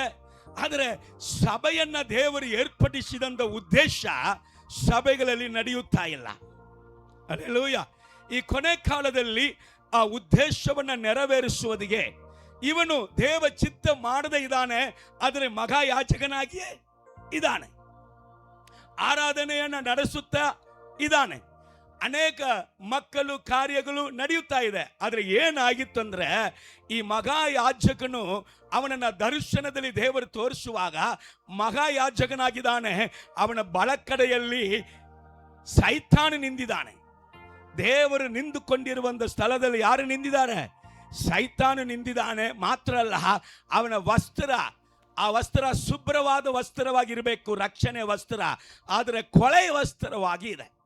ಈ ಕೊಳೆ ವಸ್ತ್ರವಾಗಿದೆ. ಬಲಕಡೆಯಲ್ಲಿ ಯಾರು ನಿಂತಿದ್ದಾರೆ? ಸೈತಾನು ನಿಂತಿದ್ದಾನೆ. ಆದರೆ ಕರ್ತನು ಸಭೆಯನ್ನ ಕರುಣಿಸುವಂತ ಆ ಕಾಲದಲ್ಲಿ ಪರಲೋಕ ದೇವದೂತರಿಗೆ ದೇವರು ಅಪ್ಪಣೆ ಕೊಡ್ತಾ ಇದ್ದಾರೆ, ಅವನ ಕೊಳೆ ವಸ್ತ್ರವನ್ನ ಚೇಂಜ್ ಮಾಡಂತ. ಅವನ ಕೊಳೆ ವಸ್ತ್ರವು ಚೇಂಜ್ ಮಾಡಲ್ಪಡ್ತಾ ಇದೆ, ಶುಭ್ರವಾದ ವಸ್ತ್ರವು ಅವನಿಗೆ ಕೊಡಲ್ಪಡ್ತಾ ಇದೆ. ನೆಕ್ಸ್ಟ್, ಅವನ ಬಲಕಡೆಯಲ್ಲಿ ನಿಂತಿರುವಂತ ಸೈತಾನನ್ನ ಗದರಿಸು. ಈಗ ಸೈತಾನನ್ನ ಗದರಿಸಿದಾಗ ಸೈತಾನ್ ಬಿಟ್ಟು ಹೋಗ್ತಾ ಇದ್ದಾನೆ. ಬಿಟ್ಟು ಹೋಗಿದ ಮೇಲೆ ಆ ಶುಭ್ರವಾದ ವಸ್ತ್ರವನ್ನ ಹೊಂದಿಕೊಂಡಿರುವಂತ ಯೆಹೋಶುವನಿಗೆ ಅವನ ಸ್ಥಾನಕ್ಕೆ ತಕ್ಕಂತೆ ಸ್ಥಾನದಲ್ಲಿ ಹೋಗಿ ನಿಲ್ಲಿಸುತ್ತಾನೆ. ಅವನ ತಲೆಯಲ್ಲಿ ಕಿರೀಟವು, ಅವನಿಗೆ ಮುಂಡಾಸುಗಳನ್ನ ಮಾಡ್ತಾ ಇದ್ದಾರೆ. ಮಾಡಿದ ಮೇಲೆ ಒಂದು ಶಬ್ದ ಬರ್ತಾ ಇದೆ, ಯೆಹೋಶುವ, ಇದು ಫೈನಲ್ ಚಾನ್ಸ್, ಇದು ಕೊನೆಯ ಚಾನ್ಸ್. ಇನ್ನು ಮೇಲೆ ನಿನ್ನ ಸ್ಥಾನವನ್ನು ನೀನು ಕಳೆದುಕೊಳ್ಳುವುದಾದರೆ ನಿನ್ನ ಸ್ಥಾನ ನಿನಗೆ ಸಿಗುವುದಿಲ್ಲ. ಇನ್ನು ಮೇಲೆ ನೀನು ಹಿಂಚಾರುವುದಾದರೆ ಇನ್ನು ಮೇಲೆ ನಿನ್ನ ಸ್ಥಾನ ನಿನಗೆ ಸಿಕ್ಕುವುದಿಲ್ಲ ಎಂಬುದಾಗಿ ದೇವರು ಫೈನಲ್ ಆಗಿ ಹೇಳ್ತಾರೆ. ಸೊ ಸಭೆಗಳಿಗೂ ಸಹ ದೇವರು ಬಿತ್ತು ಹೋಗಿದಂಥವರನ್ನ ಎಬ್ಬಿಸುವಂತ ಕಾಲ, ನಿಮ್ಮಲ್ಲಿ ಕಳೆದುಕೊಂಡಿರುವಂತ ವರದಾನಗಳನ್ನ ಕೊಡುವಂತ ಕಾಲ, ನಾವು ಕಳೆದುಕೊಂಡಿರುವಂತ ದೇವ ದರ್ಶನವನ್ನ ಪುನಃ ಹೊಂದಿಕೊಳ್ಳುವಂತ ಕಾಲ. ಬಟ್ ಲಾಸ್ಟ್ ಚಾನ್ಸ್, ಒಂದು ಕೊನೆ ಅವಕಾಶ, ಇನ್ನು ಮೇಲೆ ಅವಕಾಶ ಇಲ್ಲ ಎಂಬುದಾಗಿ ಹೇಳಿ ಅವನಿಗೂ ಅದೇ ದರ್ಶನವನ್ನ ಜೆರುಬ್ಬಾಬೆಲಕ್ಕೂ ತೋರಿಸುವುದನ್ನ ಗಮನಿಸಲಿಕ್ಕಿದ್ದೇವೆ. ಈಗ ದೇವರು ಅವನಿಗೆ ಹೇಳಿದ ನಂತರ ಅಲ್ಲಿ ಹೇಳ್ತಾರೆ, ಗಮನಿಸು ಯಪ್ಪ, ಏನಾಗುತ್ತೆ, ನನ್ನ ಸೇವಕನನ್ನ ಬರೆ ಮಾಡುವೇನು, ಅದಕ್ಕೆ ಮುಂಚೆ ಏನು ನಡೆಯಲಿಕ್ಕಿದೆ, ಆತನು ಬಂದ ನಂತರ ಏನು ನಡೆಯಲಿಕ್ಕಿದೆ, ಬರುವಂತ ಕಾಲದಲ್ಲಿ ಏನು ನಡೆಯಲಿಕ್ಕಿದೆ ಎಂಬುದಾಗಿ ಹೇಳುವುದನ್ನ ನಿಮ್ಮ ಕೈಯಲ್ಲಿ ಪುಸ್ತಕ ಇದ್ದರೆ, ಬೈಬಲ್ ಇದ್ದರೆ, ಜಕರ್ಯ ಪುಸ್ತಕ 3ನೇ ಅಧ್ಯಾಯ 9ನೇ ವಾಕ್ಯ.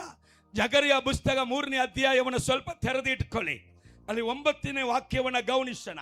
ಓದ್ ಮಗಳೇ. ನಾನು ಯೆಹೋಶುವನ ಮುಂದೆ ಇಟ್ಟಿರುವ ಕಲ್ಲನ್ನು ನೋಡು. ಯೆಹೋಶುವನ ಮುಂದೆ ಏನು ಇಡಲ್ಪಟ್ಟಿದೆ? ಯೆಹೋಶುವ, ನನ್ನ ಸೇವಕನನ್ನ ಬರೆ ಮಾಡಲಿಕ್ಕಿದ್ದೇನೆ, ನನ್ನ ಸೇವಕನು ಬರಲಿಕ್ಕಿದ್ದಾನೆ. ಈಗ ನಿನ್ನ ಮುಂದೆ ಇಟ್ಟಿರುವಂತ ಕಲ್ಲನ್ನ ಏನ್ ಮಾಡು, ನೋಡು. ಅದಕ್ಕೆ ಹೊಸ ಒಡன்பಡಿಕೆ ಇಬ್ರಿಯ ಪತ್ರಿಕೆ 12ನೇ ಅಧ್ಯಾಯದಲ್ಲಿ 1ನೇ ವಾಕ್ಯದಲ್ಲಿ ಹೇಳಲ್ಪಡುತ್ತದೆ. ಏನ್ ವಾಕ್ಯ ಹೇಳಲ್ಪಡುತ್ತದೆ? ನಂಬಿಕೆಯನ್ನು ಹುಟ್ಟಿಸುವವನು ಪೂರೈಸುವವನಾಗಿರುವಂತ ಯೇಸು ಕ್ರಿಸ್ತನ ಮೇಲೆ ದೃಷ್ಟಿ ಇಡು.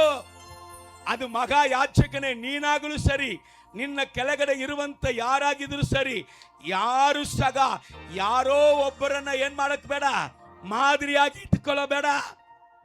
ಎಂತ ವ್ಯಕ್ತಿಯನ್ನು ಕೂಡ ನೀನ್ ಮಾದರಿಯಾಗಿ ಇಟ್ಕೊಂಡ್ರೆ ನೀನ್ ಬೀಳುವುದು ಖಂಡಿತ. ಅವನು ಬಿತ್ತಾನೆ, ನಾನು ಬೀಳುತ್ತೀನಿ ಎಂಬುದಾಗಿಲ್ಲ, ಅವನು ಎದ್ದಿರ್ತಾನೆ, ನಿನಗೆ ಗೊತ್ತಿಲ್ಲ. ಅವನು ಬಿತ್ತಂಗೆ ಕಾಣಿಸಲ್ಪಡುತ್ತದೆ. ಸರಿ, ಪರವಾಗಿಲ್ಲ, ನಮ್ಮ ಸಂಗಡ ನರಕಕ್ಕೆ ಬರುವುದಿಗೆ ಒಬ್ಬನು ಇದಾನ ಅಂತ ನೀನು ಹೇಳಿರ್ತಿ, ಆದರೆ ಅವನು ಪರಲೋಕದಲ್ಲಿ ಹೋಗಿ ನಿಂದಿರ್ತಾನೆ, ನೀನಂತೂ ಕೈ ಬಿಡಲ್ಪಡುತ್ತಿ. ಆದ ಕಾರಣ ಸತ್ಯವೇದ ಹೇಳುತ್ತೆ, ನಿನ್ನ ಮುಂದೆ ಇರುವಂತೆ ನೀನು ಯೆಹೋಶುವನಾಗಿರು, ನೀನು ಎಂಥ ದೊಡ್ಡ ಪಾಸ್ಟರಾಗಿರು, ನಿನ್ನ ಎಂಥ ದೊಡ್ಡ ಅಭಿಷಕ್ತನಾಗಿರು, ನಿನ್ನ ಕೆಳಗಡೆ ಸೇವೆ ಮಾಡುವಂತ ಸೇವಕರಾಗಿರು, ನಿನ್ನ ವಿಶ್ವಾಸಿಗಳಾಗಿರು. ಕಲ್ಲನ್ನ ನೋಡ, ನಿನ್ನ ಮುಂದೆ ಇರುವಂತ ಕಲ್ಲು ಯಾವುದಪ್ಪ ಕಲ್ಲು? ಮತ್ತಾಯ ಸುವಾರ್ತೆ 16ನೇ ಅಧ್ಯಾಯ 18ನೇ ವಾಕ್ಯ. ದೇವರು ಪೇತ್ರನಿಗೆ ಹೇಳ್ತಾ ಇದ್ದಾರೆ, ಸೀಮೋನೇ, ನೀನ್ ಪೇತ್ರವಾಗಿದಿ, ಆದರೆ ಈ ಬಂಡೆಯ ಮೇಲೆ ನನ್ನ ಸಭೆಯನ್ನು ಕಟ್ಟುವೆನು. ಪೇತ್ರನ ಮೇಲೆ ಸಭೆ ಕಟ್ಟುವೆನು ಅಂತ ಹೇಳಿಲ್ಲ. ನೀನ್ ಸೀಮೋನಾಗಿದ್ದಿ, ನೀನು ಸ್ಥಿರಪಡುವಂತ ಕಾಲ ಬರುತ್ತೆ. ನೀನು ಸ್ಥಿರಪಡುವಂತ ಕಾಲದಲ್ಲಿ ನನ್ನ ಸಭೆಯನ್ನ ಕಟ್ಟುವುದಕ್ಕಾಗಿ ನಾನು ನಿನ್ನನ್ನು ಉಪಯೋಗಪಡಿಸುವೇನು. ಬಂಡೆಯ ಮೇಲೆ ನನ್ನ ಸಭೆಯನ್ನ ಕಟ್ಟುವನು. ಯಾರಪ್ಪ ಬಂಡೆ? 1 ಕೊರಿಂಥಿಯ 10ನೇ ಅಧ್ಯಾಯ 4ನೇ ವಾಕ್ಯ ಹೇಳುತ್ತೆ, ಆ ಬಂಡೆ ಯೇಸು ಕ್ರಿಸ್ತನೇ, ಆ ಬಂಡೆ ಕ್ರಿಸ್ತನೇ ಎಂಬುದಾಗಿ. ಲೂಕನ್ ಬರೆದ ಸುವಾರ್ತೆ 20ನೇ ಅಧ್ಯಾಯ 17ನೇ ವಾಕ್ಯ ಹೇಳುತ್ತೆ, ಮನೆ ಕಟ್ಟುವವರು ಈ ಲೋಕದವರು ಕರ್ತನು. ವಾಕ್ಯ ಹೇಳುತ್ತದೆ, ಯೋಗಾನ್ ಸುವಾರ್ತೆ 1ನೇ ಅಧ್ಯಾಯದಲ್ಲಿ 10ನೇ ವಾಕ್ಯ ಓದುವುದನ್ನ ಕೇಳೋಣ. ಯೋಗಾನ್ ಸುವಾರ್ತೆ 1ನೇ ಅಧ್ಯಾಯ. ನಿಜವಾದ ಬೆಳಕು ಲೋಕಕ್ಕೆ ಬರುವುದಾಗಿತ್ತು, ಆ ಬೆಳಕೆ ಪ್ರತಿ ಮನುಷ್ಯನಿಗೂ ಬೆಳಕನ್ನು ಕೊಡುವಂತದ್ದು. ಆತನು ಲೋಕದಲ್ಲಿ ಇದ್ದನು ಮತ್ತು ಲೋಕವು ಆತನ ಮೂಲಕವಾಗಿ ಉಂಟಾಯಿತು. ನೋಡಿ, ಲೋಕವು ಎಲ್ಲ ಜನಾಂಗಗಳು ಯೇಸು ಕ್ರಿಸ್ತನ ಮೂಲಕವಾಗಿ ಉಂಟಾದರೂ ಓದಮ್ಮ, ಆತನ ಲೋಕದಲ್ಲೇ ಇದ್ದನು ಮತ್ತು ಲೋಕವು ಆತನ ಮೂಲಕವಾಗಿ ಉಂಟಾಯಿತು. ಆದರೂ ಲೋಕವು ಆತನನ್ನು ಅರಿಯಲಿಲ್ಲ. ಆ ಜನರು ಯಾರು ದೇವರಂತ ಅರಿತಿಲ್ಲ. ಯೇಸುವನ್ನ ಅನ್ಯ ದೇಶದ ದೇವರು ಎಂಬುದಾಗಿ ಹೇಳಿ ತಳ್ಳಲ್ಪಟ್ಟಂತ ಕಲ್ಲು ಈಗ ಇಡೀ ಜಗತ್ತಿಗೆ ದೇವರಾಗುವಂತೆ, ಇಡೀ ಜಗತ್ತೇ ಆರಾಧಿಸುವಂತೆ, ಇಡೀ ಜಗತ್ತೇ ನಮಸ್ಕರಿಸುವಂತ ಮೂಲಕ್ಕೆ ತಲೆಗಲ್ಲಾಗಿ ಆಯಿತು. ಇಡೀ ಜಗತ್ತಿಗೆ ಈಗ ಯೇಸು ದೇವರಾಗಿದ್ದಾರೆ. ಯಾವುದೋ ಒಂದು ದೇಶಕ್ಕೆ ಮಾತ್ರ ಅಲ್ಲ, ಇಡೀ ಜಗತ್ತು. ಅದು ಎಂತ ಬೇರೆ ಮತದವರು ಇರುವಂತ ದೇಶವಾಗಿರಲಿ, ಇಡೀ ಜಗತ್ತು ಯೇಸು ಕ್ರಿಸ್ತನನ್ನ ದೇವರಾಗಿ ಅಂಗೀಕರಿಸಿಕೊಂಡಿದೆ. ಅದಕ್ಕೆ ಕಾರಣ ತಳ್ಳಲ್ಪಟ್ಟಂತ ಕಲ್ಲು ಜಗತ್ತು ಆತನ ಮೂಲಕವಾಗಿಯೇ ಉಂಟಾಯಿತು. ಆತನನ್ನ ಬೇಡ ಎಂಬುದಾಗಿ ತಳ್ಳಿದಂತ ಕಲ್ಲೇ ಮೂಲಕ್ಕೆ ತಲೆ ಕಲ್ಲಾಯಿತು ಎಂಬುದಾಗಿ ಹೇಳುತ್ತೆ. ಈಗ ಈ ತಲೆ ಕಲ್ಲುಗೂ ಇನ್ನೊಂದು ಅದರ ಸಂಗಡ ಇದೆ. ಅದಕ್ಕೂ ಇರುವಂತ ಸಂಬಂಧವನ್ನ ನಾವು ಕಾಣಲಿಕ್ಕಿದ್ದೇವೆ. ಕರ್ತನಲ್ಲಿ ಹೇಳುವಾಗ ಹೇಳ್ತಾನೆ, ಈ ಬಂಡೆ ಮೇಲೆ ನನ್ನ ಸಭೆಯನ್ನ ಕಟ್ಟುವೆನು. ಹಲ್ಲೆಲೂಯ. ಕಲ್ಲಿದೆ, ಕಲ್ ಮೇಲೆ ಏನಿದೆ? ಸಭೆ ಇದೆ. ನೀ ಕಲ್ಲನ್ನ ದೃಷ್ಟಿಸಿ ನೋಡು, ಯೇಸುವನ್ನ ದೃಷ್ಟಿಸಿ ನೋಡು. ಈಗ ಕೊನೆ ಕಾಲದಲ್ಲಿ ಸಭೆಯನ್ನ ನೋಡು. ಎಲ್ಲ ಜನಾಂಗಗಳು ಸಭೆಯನ್ನ ನೋಡು, ಸಭೆಯನ್ನ ನೋಡು ಎಂಬುದಾಗಿ ದೇವರು ಹೇಳುವಾಗ ಎಫೆಸ ಪತ್ರಿಕೆ 1:23 ಹೇಳುತ್ತದೆ, ಸಭೆಗೆ ಆತನು ದೇಹವಾಗಿದ್ದಾನೆ. ಸಭೆ ಆತನಿಗೆ ದೇಹವಾಗಿದೆ. ಎಫೆಸ ಪತ್ರಿಕೆ 5:23 ಹೇಳುತ್ತೆ, ಕ್ರಿಸ್ತನು ಸಭೆಗೆ ತಲೆಯಾಗಿದ್ದಾನೆ. ಎಫೆಸ ಪತ್ರಿಕೆ 5:32. ಈಗ ನಾನು ಹೇಳುವುದಕ್ಕೂ ಈ ಸಂಗತಿಗಳಿಗೂ ಒಂದು ದೇವರು ಜೋಡಿಸುವಂತ ಒಂದು ಕಾರ್ಯ ಅಲ್ಲಿ ವಾಕ್ಯ ಹೇಳುತ್ತೆ. ನಾನು ಕ್ರಿಸ್ತನಿಗೂ ಸಭೆಗೆ ಇರುವ ಸಂಬಂಧವನ್ನ ಕುರಿತಾಗಿ ಮಾತಾಡುತ್ತೇನೆ. ಹಲ್ಲೆಲೂಯಾ. ಸೊ ಕೊನೆ ಕಾಲ ಯೆಹೋಶುವ ನನ್ನ ಸೇವಕನು ಬರುವಂತ ಕಾಲದಲ್ಲಿ ಎಲ್ಲ ಸೇವಕರು, ನಿನ್ನ ಸಂಗಡಿಗರು ಎಲ್ಲರೂ ಆ ಕಲ್ಲಿನ ಮೇಲೆ ದೃಷ್ಟಿ ಇಡಬೇಕು, ಆ ಸಭೆಯ ಮೇಲೆ ದೃಷ್ಟಿ ಇಡಬೇಕು ಎಂಬುದಾಗಿ ಅಲ್ಲಿ ಹೇಳುವುದನ್ನು ಗಮನಿಸ್ತಾ ಇದ್ದೇವೆ. ಅದನ್ನ ಮುಂದುವರೆಸು ಮಗಳ. ಅದೇ ವಾಕ್ಯ 9ನೇ ವಾಕ್ಯವನ್ನ ಮುಂದುವರೆಸು. ನಾನು ಯೆಹೋಶುವನ ಮುಂದೆ ಇಟ್ಟಿರುವ ಕಲ್ಲನ್ನು ನೋಡು, ಒಂದು ಕಲ್ಲಿನ ಮೇಲೆ 7 ಕಣ್ಣುಗಳು ಇರುವವು. ಒಂದು ಕಲ್ಲಿನ ಮೇಲೆ ಎಷ್ಟು ಕಣ್ಣುಗಳು ಇರ್ತವಂತೆ? 7 ಕಣ್ಣುಗಳು. Hallelujah, praise the Lord. ಸಭೆಯ ಮೇಲೆ ಈಗ ಎಷ್ಟು ಕಣ್ಣುಗಳು ಇದಾವಂತೆ? 7 ಕಣ್ಣುಗಳು. ಸೊ ಈ 7 ಕಣ್ಣುಗಳು ಸಭೆಯ ಮೇಲೆ ಇರುವಂತ ಕಾಲದಲ್ಲಿ ಏನ್ ನಡೆಯಲಿಕ್ಕಿದೆ ಎಂಬುದಾಗಿ ಅವನು ಯಾರೋ ಜೆರುಬ್ಬಾಬೆಲನಿಗೆ ದೇವರು ಹೇಳುವುದನ್ನ ನಾವು ಗಮನಿಸಲಿಕ್ಕಿದ್ದೇವೆ. ಜಕರಿಯನ ಪ್ರವಾದನೆ ಪುಸ್ತಕ 6ನೇ ಅಧ್ಯಾಯದಿಂದ ಗಮನಿಸೋಣ. 4ನೇ ಅಧ್ಯಾಯ 6ನೇ ವಾಕ್ಯ. ಆಗ ಅವನು ನನಗೆ ಪ್ರತ್ಯುತ್ತರವಾಗಿ ಹೀಗೆ ಹೇಳಿದನು. ಈಗ ದೇವರು ಜೆರುಬ್ಬಾಬೆಲನಿಗೆ ಹೇಳುತ್ತಾನೆ, ಪರಾಕ್ರಮದಿಂದಲ್ಲ ಬಲದಿಂದಲ್ಲ. ಪರಾಕ್ರಮನ ನೋಡ್ಬಿಟ್ರಿ, ಸಭೆ ಪರಾಕ್ರಮವನ್ನ ನೋಡ್ಬಿಟ್ಟಿತ್ತು. ಸಭೆ ಲೋಕದಲ್ಲಿ ಇರುವಂತೆ ಬಲಗಳನ್ನ ನೋಡ್ಬಿಟ್ಟಿತ್ತು. ಆದರೆ ಇದು ಸಭೆಯ ಕಾಲ. ಈ ಸಭೆಯ ಕಾಲದಲ್ಲಿ ಏನ್ ನಡೆಯಲಿಕ್ಕಿದೆ? ಬಲವಲ್ಲ, ಪರಾಕ್ರಮವಲ್ಲ, ನನ್ನ ಆತ್ಮನಿಂದಲೇ ಎಂಬುದು ಸೇನಾಧೀಶ್ವರ ಯೆಹೋವನ ನುಡಿ. ನನ್ನ ಆತ್ಮನಿಂದಲೇ ಎಲ್ಲವೂ ನಡೆಯಲಿಕ್ಕಿದೆ. ಎಲ್ಲ ಬಲಗಳು, ಎಲ್ಲ ಪರಾಕ್ರಮಗಳು ಬಿಟ್ಟು ಹೋಗಲಿಕ್ಕಿದೆ. ನನ್ನ ಆತ್ಮನಿಂದಲೇ ಎಲ್ಲವೂ ನಡೆಯಲಿಕ್ಕಿದೆ ಎಂಬುದಾಗಿ ಹೇಳುತ್ತಾನೆ. ಓದಮ್ಮ. ಓ ಮಹಾ ಬೆಟ್ಟವೇ, ಸೈತಾನ್ ನೋಡಿ ಹೇಳುವಂತ ಮಾತು ಈ ಕೊನೆ ಕಾಲದಲ್ಲಿ, ಸಭೆಯ ಕಾಲದಲ್ಲಿ. ಓ ಸೈತಾನೆ, ಓ ದೊಡ್ಡ ಬೆಟ್ಟವೇ, ನೀನ್ ಯಾರು? ಜೆರುಬ್ಬಾಬೆಲನ ಮುಂದೆ ನೆಲಸಮವಾಗುವಿ. ಸಭೆಯನ್ನ ತನ್ನ ಮುಂದೆ ಇಟ್ಟುಕೊಂಡಿರುವವನ ಮುಂದೆ ನೆಲಸಮವಾಗಿ. ಎಲ್ಲರ ಮುಂದೆ ಅಲ್ಲ, ಕೈಗಳ ತಟ್ಟಿ ದೇವರ ನಾಮವನ್ನು ಮಹಿಮೆ ಪಡಿಸು. ಅದಕ್ಕೆ ನಾನು ಹೇಳಿದೆ, ನಿನ್ನ ಸಕಲ ಸಂಪತ್ತು ಸಭೆಯ ಒಳಗೆ ಇದೆ. ನಿನ್ನ ಸಕಲ ಆಶೀರ್ವಾದವು ಸಭೆಯ ಒಳಗೆ ಇದೆ. ಸಭೆಯ ಮೂಲಕವಾಗಿಯೇ ಸಭೆಗೆ ಏನೋ ಒಂದು ಪ್ರಸಂಗ ಟೈಮಲ್ಲಿ ನಾನು ಬಂದ್ಬಿಟ್ಟಿನಂತ ಎಚ್ಚರ ಪಡಬೇಡ. ಸಭೆ ಆರಂಭಿಸುವುದಕ್ಕೆ ಮುಂಚೆಯೇ ಬರುವುದಕ್ಕೆ ಪ್ರಯಾಸ ಬರ್ರಿ. ಸಭೆ ಆರಾಧನೆಯಲ್ಲಿ ಕುಳಿತುಕೊಳ್ಳುವುದಕ್ಕೆ ಪ್ರಯಾಸ ಬರ್ರಿ. ನಿಮ್ಮ ಜೀವನದ ಸುಖ, ನಿಮ್ಮ ಜೀವನದ ಅಭಿವೃದ್ಧಿ, ನಿಮ್ಮ ಜೀವಿತದಲ್ಲಿ ದೇವರು ಕೊಟ್ಟಂತ ವಾಗ್ದಾನ ಎಲ್ಲವನ್ನು ಕೂಡ ಸಭೆಯ ಮೂಲಕವಾಗಿಯೇ ಕರ್ತನು ನೆರವೇರಿಸಲಿಕ್ಕಿದ್ದಾನೆ. ಸಭೆಯನ್ನು ಅಸಟ್ಟೆ ಮಾಡಿದವನನ್ನ ದೇವರು ಅಸಟ್ಟೆ ಮಾಡಲಿಕ್ಕಿದ್ದಾರೆ. ದಯವಿಟ್ಟು ಸಭೆಯೇ ನಿಮಗೆ ಎಲ್ಲ ಕಾರ್ಯಗಳನ್ನು ಕೂಡ ಕೊಡುವುದಕ್ಕೆ ಸಿದ್ಧವಾಗಿದೆ. ಸಭೆಗೆ ಯಾರು ಬರುತ್ತಾನೋ, ಸಭೆಯ ಮೇಲೆ ಯಾವನ ಮೇಲೆ ದೃಷ್ಟಿ ಇದೋ ಅವನಿಗೆ ಸೈತಾನ ಮಾಟ ಮಂತ್ರಗಳು ಅವನ ಮುಂದೆ ಸುಟ್ಟು ಹೋಗುತ್ತೆ. ಸೈತಾನ ಬಲಗಳು ಅವನ ಮುಂದೆ ಸೋತು ಹೋಗುತ್ತೆ. ಸೈತಾನ ಎಲ್ಲ ತಂತ್ರಗಳು, ಎಲ್ಲ ಒಳಸಂಚಿಕೆಗಳು ಅವನ ಮುಂದೆಯೇ ಸೋತು ಹೋಗುತ್ತೆ. Hallelujah, praise the Lord. ಎಲೆ ದೊಡ್ಡ ಪರ್ವತವೇ, ಎಲೆ ದೊಡ್ಡ ಹಾವೆ, ಎಲೆ ದೊಡ್ಡ ಸರ್ಪವೇ, ಎಲೆ ದೊಡ್ಡ ಸೈತಾನನೇ, ನೀನ್ ಯಾರ? ಸಭೆಯನ್ನ ತನ್ನ ಮುಂದೆ ಇಟ್ಟುಕೊಂಡಿರುವಂತ ಜೆರುಬ್ಬಾಬೆಲನ ಮುಂದೆ ನೆಲಸಮವ. ನಿನ್ನ ಕ್ರಿಯೆಗಳು ನಡೆಯುವುದಿಲ್ಲ. ಇದು ಸಭೆಯ ಕಾಲ. ಯಾಕಂದ್ರೆ 7 ಕಣ್ಣುಳ್ಳ ಆತ್ಮನು ಸಭೆಯ ಮೇಲೆ ಇದೆ. 7 ಕಣ್ಣು ಎಲ್ಲಿದೆ?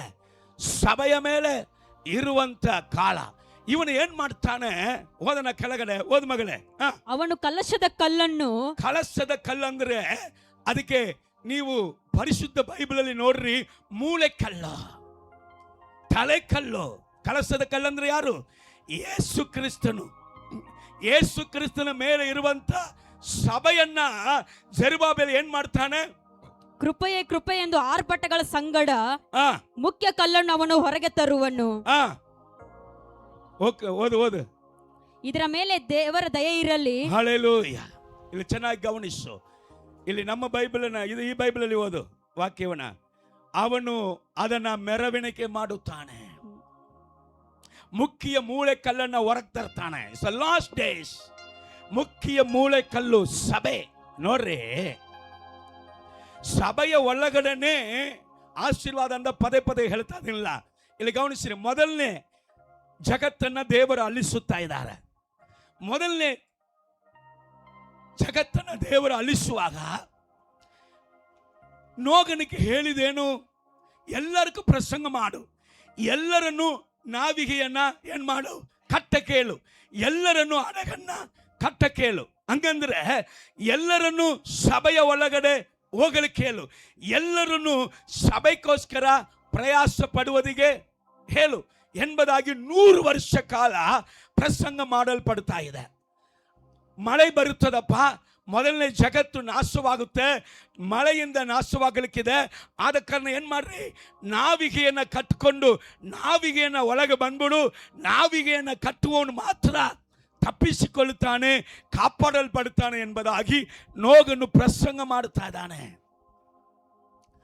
ಆದರೆ ಈ ಪ್ರಸಂಗ 100 ವರ್ಷ ಮಾಡುತ್ತಾ ಇರುವಾಗ ಸಭೆ ಕಟ್ಟಲ್ಪಡ್ತಾ ಇದೆ, ನಾವಿಗೆ ಕಟ್ಟಲ್ಪಡ್ತಾ ಇದೆ, ಹಡಗು ಕಟ್ಟಲ್ಪಡ್ತಾ ಇದೆ. ಈಗ ಕರ್ತನು ಸಭೆಯನ್ನ ಕಟ್ಟುವಂತ ಕಾಲ, ಸಭೆಯ ಆಶೀರ್ವಾದವನ್ನು ಕಟ್ಟುವಂತ ಕಾಲ, ಸಭೆಯಲ್ಲಿ ತನ್ನ ಬಲದಿಂದ ದೇವರು ತುಂಬಿಸುವಂತ ಕಾಲ, ಸಭೆಗೆ ಬೇಕಾಗಿರುವಂತ ಸಕಲ ಕಾರ್ಯಗಳನ್ನು ಕಟ್ಟುವಂತ ಕಾಲ. ಈಗ ಕೊನೆಯದಾಗಿ ಏನಾಯಿತು, ದೇವರು ಹೇಳಿದಂತ ದಿನ ಬಂದಿತ್ತು. ದಿನ ಬಂದ ಮೇಲೆ ಕೆಳಗಡೆಯಿಂದ ನೀರು ಬರ್ತಾ ಇದೆ, ಮೇಲುಗಡೆಯಿಂದ ನೀರು ಬರ್ತಾ ಇದೆ. ಎಲ್ಲ ಜನಗಳು ಅಲ್ಲೋಲ ಕೊಲ್ಲೋಲ ಮಾಡ್ತಾ ಇದ್ದಾರೆ. ಆದರೆ ಬೋಟ್ ಮಾತ್ರ ಏನಾಗುತ್ತಾ ಇದೆ, ಬೋಟ್ ಮಾತ್ರ ನೀರಲ್ಲಿ ತೇಲುತ್ತಾ ಇದೆ, ಬೋಟ್ ಮಾತ್ರ ಮೇಲುಗಡೆ ಹೋಗುತ್ತಾ ಇದೆ. ಈಗ ಕೊನೆ ಕಾಲದ ಒಂದು ಸಂದೇಶ ನಿನಗೆ ಏನು, ಕರ್ತನು ಬರುವುದಕ್ಕೆ ಮುಂಚೆ ಸಭೆ ಎತ್ತಲ್ಪಡಲಿಕ್ಕಿದೆ. ಎದು ಎತ್ತಲ್ಪಡಲಿಕ್ಕಿದೆ, ಬೇರೆ ಯಾವುದು ಕೂಡ ಎತ್ತಲ್ಪಡುವುದಿಲ್ಲ. ಯೇಸು ಕ್ರಿಸ್ತನು ಬರುವಂತ ಆ ದಿನದಲ್ಲಿ ಆ ನಾಶನಕ್ಕೆ ತಪ್ಪಿಸಿಕೊಳ್ಳುವುದಿಗೆ ಸಭೆ ಎತ್ತಲ್ಪಡುವುದಕ್ಕೆ ಇದೆ.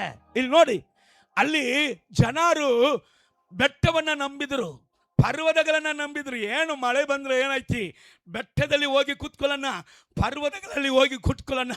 ಆದರೆ ಸಂಭವಿಸಿದೆ ಏನು ಗೊತ್ತಾ, ಬೆಟ್ಟಗಳು ಮುಳುಗಿ ಹೋಗುತ್ತೆ, ಎಲ್ಲ ಪರ್ವತಗಳು ಮುಳುಗಿ ಹೋಗುತ್ತೆ. ಮನುಷ್ಯನೇ ನೀನು ಯಾವ ಮೂಲಕ್ಕೆ.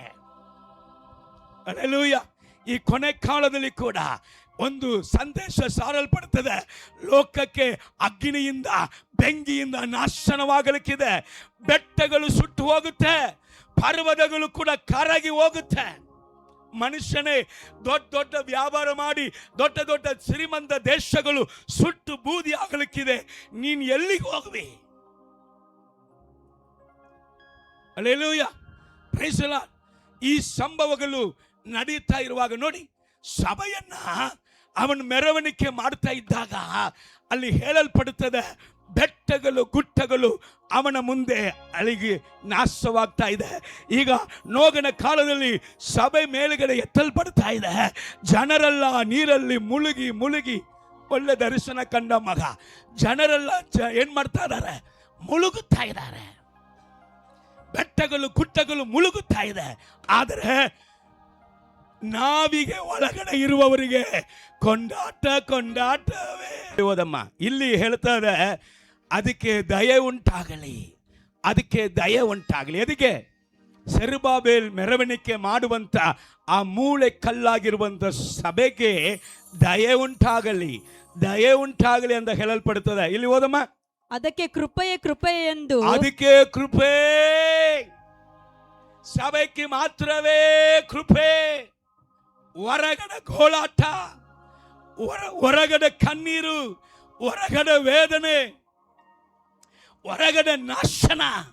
ಆದರೆ ಸಭೆಯ ಒಳಗಡೆ ಕೃಪೆ ಕೃಪೆ ಕೃಪೆ, ಅದು ಕೃಪೆಯನ್ನ ತುಂಬಿಸುವಂತದಾಗಿದೆ. 10ನೇ ವಾಕ್ಯವನ್ನು ಓದು, 4ನೇ ಅಧ್ಯಾಯ 10ನೇ ವಾಕ್ಯ. ಸೆರುಬಾಬೆಲಕ್ಕೂ ದೇವರು ಏನು ಹೇಳ್ತಾರೆ ನೋಡೋಣ. ಈ ದೀಪಗಳಿಂದ ಸೂಚಿತವಾದ ಯೆಹೋವನ 7 ಕಣ್ಣುಗಳು. ಯೆಹೋವನ 7 ಕಣ್ಣುಗಳು. ಇಲ್ಲಿ ಯೆಹೋಶುವನಿಗೂ ಹೇಳಿದರು, ನಿನ್ನ ಮುಂದೆ ಇರುವಂತಹ ಕಲ್ಲನ್ನ ದೃಷ್ಟಿಸಿ ನೋಡು, ಅದರ ಮೇಲೆ 7 ಕಣ್ಣುಳ್ಳ ಆತನ ದೃಷ್ಟಿ ಬಿತ್ತದೆ. ಇಲ್ಲಿ ಜೆರುಬ್ಬಾಬೆಲನಿಗೆ ಹೇಳಲ್ಪಡುತ್ತಾ ಇದೆ, ಅವನ ಕೈಯಲ್ಲಿ ಇರುವಂತ ಆ ತಕ್ಕಡಿದಾನೆ ಆ ತಕ್ಕಡಿಯನ್ನು ನೋಡುವಾಗ 7 ಕಣ್ಣುಳ್ಳ ಆತನು ಸಂತೋಷ ಪಡ್ತಾನೆ. ತಕ್ಕಡಿ ಅಂತ ಹೇಳುವಾಗಲೇ ಗೊತ್ತಾಯಿತು, ಲೋಕಕ್ಕೆ ನ್ಯಾಯ ತೀರಿಸುವಂತ ಸಮಯ ಬಂದಿತ್ತು. ಆ ಟೈಮ್ ಬರುವಾಗ ಏಳು ಕಣ್ಣುಳ್ಳ ಆತನು ಸಂತೋಷ ಪಟ್ಟಿದ್ದಕ್ಕೆ ಕಾರಣ ಏನು ಗೊತ್ತಾ? ಇದು ಸಭೆಯ ಕಾಲ. ಸಭೆಗೆ ಏಳು ಕಣ್ಣುಳ್ಳ ಆತನ ದೃಷ್ಟಿ ಸಭೆಯ ಮೇಲೆ ಬೀಳುವಂತ ಕಾಲ. ಏನಪ್ಪ ಏಳು ಕಣ್ಣು? ಸ್ವಲ್ಪ ಗಮನಿಸಿ ನೋಡಿದ್ರೆ ಪ್ರಕಟಣೆ 1ನೇ ಅಧ್ಯಾಯ 4ನೇ ವಾಕ್ಯ ಹೇಳ್ತದೆ, ಆತನ ಸಿಂಹಾಸನದ ಮುಂದಿರುವ ಏಳು ಆತ್ಮಗಳು. ಏಳು ಕಣ್ಣಂದ್ರೆ ಯಾರು? ಏಳು ಆತ್ಮಗಳು. ಇನ್ನು ವಿವರವಾಗಿ ಹೇಳುತ್ತೇನೆ, ಸಮಯ ಇಲ್ಲ, ಮನೆಯಲ್ಲಿ ಹೋಗಿ ಓದಿ ನೋಡ್ರಿ. ಪ್ರಕಟಣೆ 5ನೇ ಅಧ್ಯಾಯ 1ರಿಂದ 6 ವಾಕ್ಯಗಳನ್ನು ನೀವು ಓದಿ ನೋಡು. ನಾನು 5ನೇ ವಾಕ್ಯ 6ನೇ ವಾಕ್ಯ ಮಾತ್ರ ಓದುವುದಕ್ಕೆ ಬಯಸುತ್ತೇನೆ. ಓದು ಮಗಳೇ. ಅಗೋ ಯೂದ ಕುಲದಲ್ಲಿ ಜನಿಸಿದ ಸಿಂಹವು, ಅದು ಯೂದ ಕುಲದಲ್ಲಿ ಜನಿಸಿದಂತ ಸಿಂಹವು, ದಾವಿದನ ಅಂಕುರದವನು ಆಗಿರುವ ಆತನು ಜಯ ಹೊಂದಿದನು. ಆತನು ಆ ಸುರುಳಿಯನ್ನು ಅದರ 7 ಮುದ್ರೆಗಳನ್ನು ಬಿಚ್ಚುವನು ಎಂದು ಹೇಳಿದನು. ಇಲ್ಲಿ ನನ್ನನ್ನು ಚೆನ್ನಾಗಿ ಗಮನಿಸು. ಮುದ್ರೆ ಯಾವಾಗ ಬಿಚ್ಚಲ್ಪಡುತ್ತೆ? ಕ್ರಿಸ್ತ ವಿರೋಧಿಯ ಕಾಲಕ್ಕೆ ಮುಂಚೆನಾ? ಕ್ರಿಸ್ತ ವಿರೋಧಿಯ ಸಮಯದಲ್ಲಿಯಾ? ಕ್ರಿಸ್ತ ವಿರೋಧಿಯ ಸಮಯದಲ್ಲಿ. ಕ್ರಿಸ್ತ ವಿರೋಧಿಯ ಸಮಯ ಬರುವಾಗ ಸಭೆ ಅಲ್ಲಿ ಇರ್ತದ? ಎತ್ತಲ್ಪಟ್ಟಿರ್ತದ?